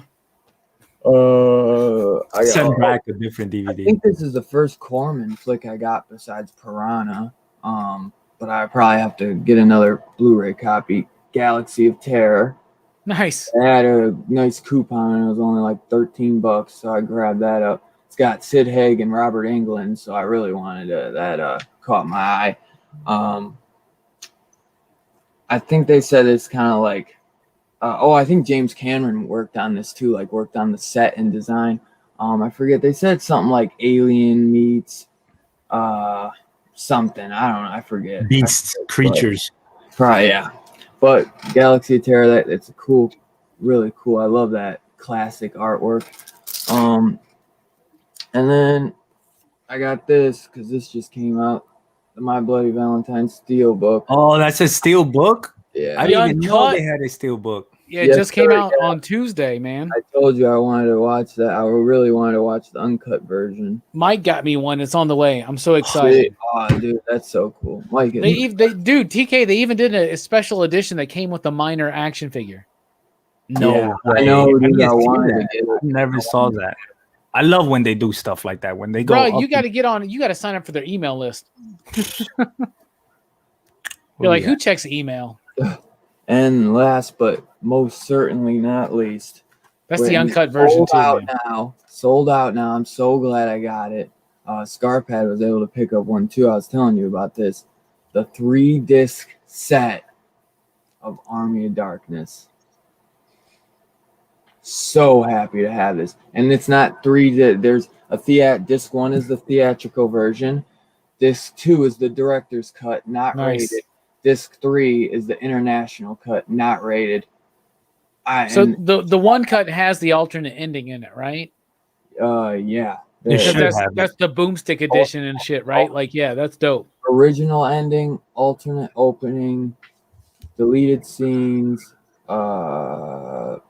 extended interview clips. There, dude. Whatever, it has television version in standard definition full screen. Nice, Dude. That's cool too. This has everything. If it's got 3 discs, it's definitely gonna have the Damn other. it! I need to get that. So I was telling you, I could not believe it. I know you told me, man, but it's, dude. I bought the goddamn In Search of Darkness. I know. Scarpad Scarpad just said he scored From Beyond on Blu-ray, so I'm assuming that is deal. So that's awesome. Oh, on eBay. Wow. The dude, Scarpad got this cheaper than me because when Yo, what the fuck, it, Dylan? You buying your movies at the fucking Dollar General? You buying them at a fucking gas station? Would you like the fucking tits with the PG fucking movies at the gas station? The truck stop, Dylan. What the fuck? Hey, I used to buy my horror films from a gas station too. Oh my god, that's so funny. When I was younger, because obviously it was the cheap ones. It was like the 3-in-1 kind of deal. 3 different horror films in one. And I was like, all right, I'll just pick it up, you know. Nice. But I'll get the Army of Darkness. Why I didn't get into the DVD game is because I feel like something's always coming out beyond. So I want to know when that stops so I can start collecting. Because it would suck if you get a whole collection. I don't. Blu-rays. It'll never stop. I don't need anything better than Blu-ray. No, don't fuck you, Dylan. Because the other day I told Dylan, I was like, "Hey, I bought these Carpenter movies, including Prince of Darkness, which we're covering soon." And he goes, "Did you get the 4K?" And I'm like, "No, I didn't get the 4K." The whole store because it came with the slip cover and it was cheaper when I bought it. I get you, man. I get you. Yeah. By the way, yeah. I need that Army of Darkness ASAP as well, Fable. So if anybody wants to donate to the PCP Army, you just let me know, and we can make it happen. Donate to the Dylan's Horror Show. Let me know. Well, Dylan's already got it, so don't worry about him. Okay, so hey, but there's always another movie that I need. My thing goes with taste. There's like 10 more movies. There's like actually I got lists of movies that I need still. Bruh, I'm not going to get into specifics, but I was talking to Dylan earlier, and he told me how much he spent on movies this week. And, bruh, you got a problem. You got a problem, bruh. I do it with VHS tapes. Like, you're really into VHS, man? Yeah, I'm into. I just love the vibe because I have so cool. the small TV with the VHS like in it. Yeah. So right now it's in my father's house. And I just love that vibe. I love having it around and just watching it. Bro, they have some of the best cover art too, man. Yeah. VHSs. Oh my goodness. Yeah. I picked up like VHS cheap too. You can get VHSs super cheap now. There was like a yard sale I went to in like Pennsylvania, and I got them for $1 each. Yeah. Every time I'm at a thrift store, which hasn't been for a while, but every time I go, I see tons of VHSs, and I'm like, oh man, I don't need to get started on that. Yeah. I just want a VHS collection to have like a setup like Cinemassacre does, where they have that like whole like video rental store, dude. You know, like if I get a house, I'm turning my basement into like a Blockbuster. Yeah, no shit. Like I have this whole apartment, right? So my whole house is like becoming a fucking YouTube set, like fucking Bueller. That's cool. See that I like to see because there's certain. Oh, look at that! Like blow that up, Dylan. Blow that up. There's certain shit that never got past. What a great cover! I bet you. That's awesome. And that's trauma. There's certain stuff that never got, past VHS. So, there's certain things that you can only watch it on a VHS or if you get like a bootleg copy. You want to see something? This is the same copy I watched with my grandpa growing up. Ooh. Nice. I had that copy. I had so many copies of that. When he died, I said, I'm taking this. I don't need nothing else. This was the one thing I grabbed, and I was like, this was something. I grabbed I ended up grabbing his Universal Monsters one, the Wolfman, Frankenstein, Dracula. Nice. So I got those too. They're under my bed though. Otherwise, nice memories you got, bro. That's awesome. That's super fucking awesome. Oh, I was gonna say this says it has the original ending. I don't know though. It's been so long. I remember. Yeah, I think that one has, after the credits, if you let the tape roll, I think it has the alternate ending. Like, that's how they used to do special features on these things. Like, I used to have VHSs that had special features that you would watch the movie, and after the credits, they would still go for 20 minutes. And it would just be like, it was the early days. They would have linear notes. I have bought Evil Dead, the first one, for instance, probably like 20 times in my life on VHS, DVD, and Blu-rays. Like, every time there's a new one, I fucking get it. Like that's my problem. I don't want to get sucked into it, and I know that VHS. So you're still on VHS because I know there's a cap to it. I know there's certain films that I'm never gonna get on VHS, but I know that there's a limit on what films I can get it on VHS, and it's the older ones. But you can actually have a good collection of those. When it comes to DVDs and all of this, it's always gonna improve. The 4K and everything, and it's like, are they gonna stop Blu-rays and then go into all 4Ks? Which I'm assuming, right? That's how it occurs. Eventually, I guess one day, right? That's once everybody. I mean, I guess. I think a lot of people are getting it now, but remember, a lot of people didn't have HD at first, and so it took a couple years for that to kind of take over. But I don't know. The cool thing is nowadays up conversion, right? So like, fuck it, you don't have to sell your DVD or your Blu-ray if you don't want to, and I don't know. Like, I sold off. I had over 1,000 DVDs at one point, and I sold them because I was like, I got to sell them now while they're worth something. And DVDs are hardly worth anything right now. I have a couple, but like, I don't know. It's crazy. The physical media, the more that people go into streaming and digital, the more rare physical media becomes. And I know that in the comic book industry, we all deal with the aspect of FOMO, right? But that happens in the movie collecting industry. Because you're like, oh, fuck, if I don't buy it right now, I'll never get it cheaper, and I'll never get it with the slip cover, or I'll never get, like, I like Amazon randomly was like, here, you have a $5 off coupon. And I was like, holy shit. Escape from LA is at $23 right now, so I'm going to use that coupon because this is the cheapest I will ever find this fucking movie again. Dude, until they release a 4K one 5 years later. Dude, even with the 60% off on Scream Factory, Escape from LA was still more expensive. Yeah. On their website shit for $18, bro. Dude, so, it's the cheapest. The less the stock is there, the more expensive it gets. Like Amazon does that all the fucking time. Yeah. So it's just the way it is. That's why, like, right now, if you want My Bloody Valentine, the Steelbook, buy it now while it's $20. Buy it now. Because it won't be $20 6 months from now. Exactly. And next year, on Valentine's Day, when you're rewatching the stream, you're going to regret not buying it. And because it'll be like 30, if not more. And, dude, funny thing, Scarpet, I didn't know DVDs still outsell Blu-ray, but I know DVDs cost more than Blu-rays. If you go look, say just for instance, Tremors. If you go try and buy like the most recent Tremors, you get the Blu-ray for $7.99 or $9.99, but the DVD is $12.99. How the fuck does that make sense? But less people buy it, less supply, less demand. Yeah. So, but yeah, man, great show, guys. Great show. Oh yeah, thank you for having me, dude. Thank you for amazing. I hope to have you come again sometime, man. Please do. I remember you guys talking about like Lake Placid. I jumped in when you guys were talking about Lake Placid, and I was like, oh man, the memories with Lake Placid when I was young. Lake Placid, bro. He just happens to have it right the fuck there. Yeah. Everything's always in arm. I gotta clear out a shelf or something, man, because I'm running out. I only have like a little cabinet back there for my horror stuff, man. So I need to figure something out. I'm running space out. Is always the thing too. It doesn't hold that much space though to begin with. So yeah.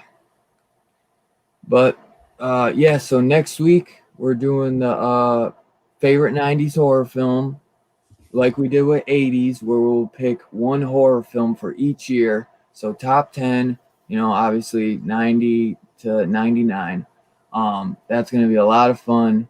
I can't wait. Robbie, what you got going on for this week before we bounce out?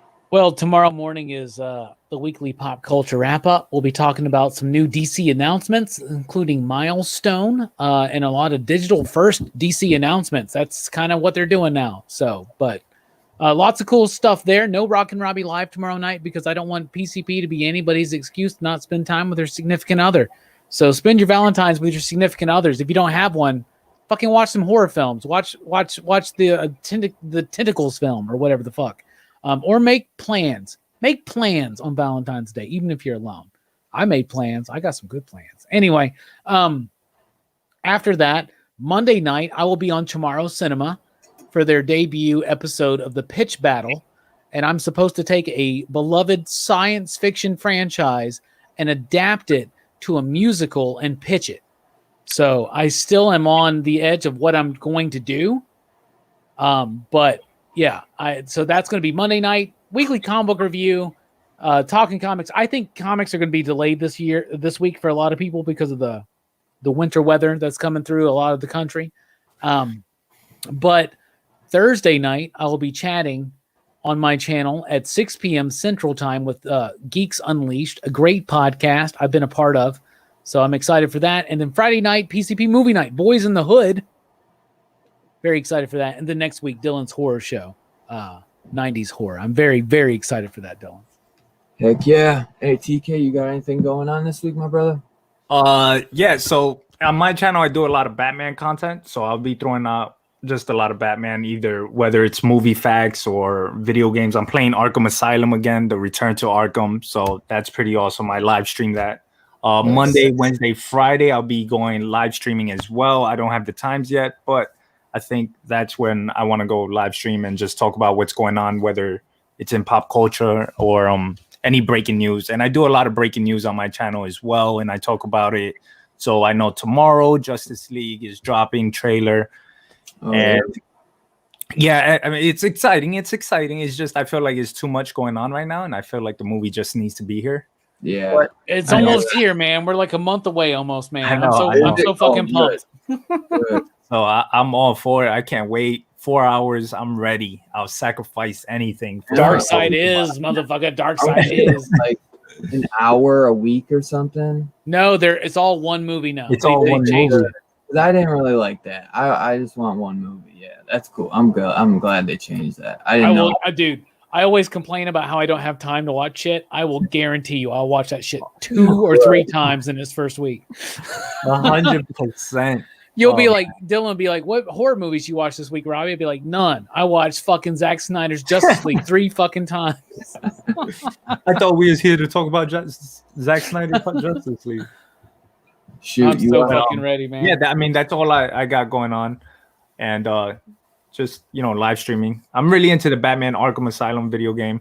For the horror part, I do want to watch a lot of horror movies. I've been falling apart. And I do have like books that I want to read as well, besides comics. I do like reading books as well and getting into them. So you mean without pictures? Yeah. They still make those? Yeah, they still got that going on.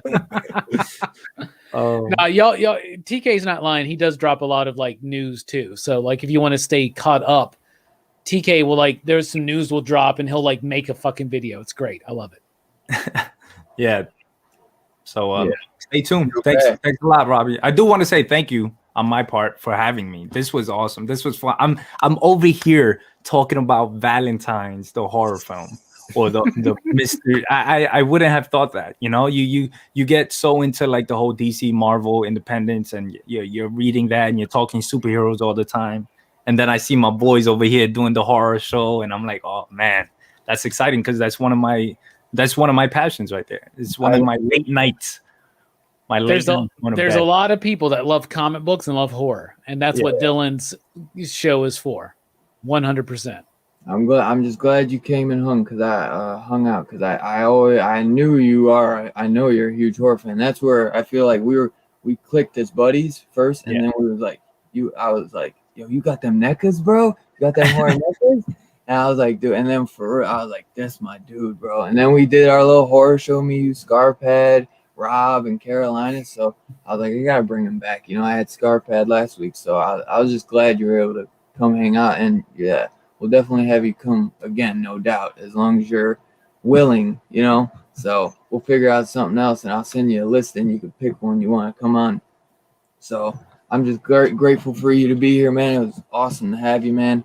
It's been way too long since we hung out, man. So amen, brother. Make sure you guys go check my boy TK out. If you are a Batman fan, you can't be slacking on him, for real. Man's name is TK's Batcave, bro. You know, but the man gets kicked off his live stream just for y'all, man. He gets banned just for y'all. So go give him a shout, man. It's my boy right here. So I can't wait to see y'all again. Thank you, everyone, for hanging out. Happy Valentine's Day. So, man, what y'all doing here, man? Go hang out with your woman or something. Where's my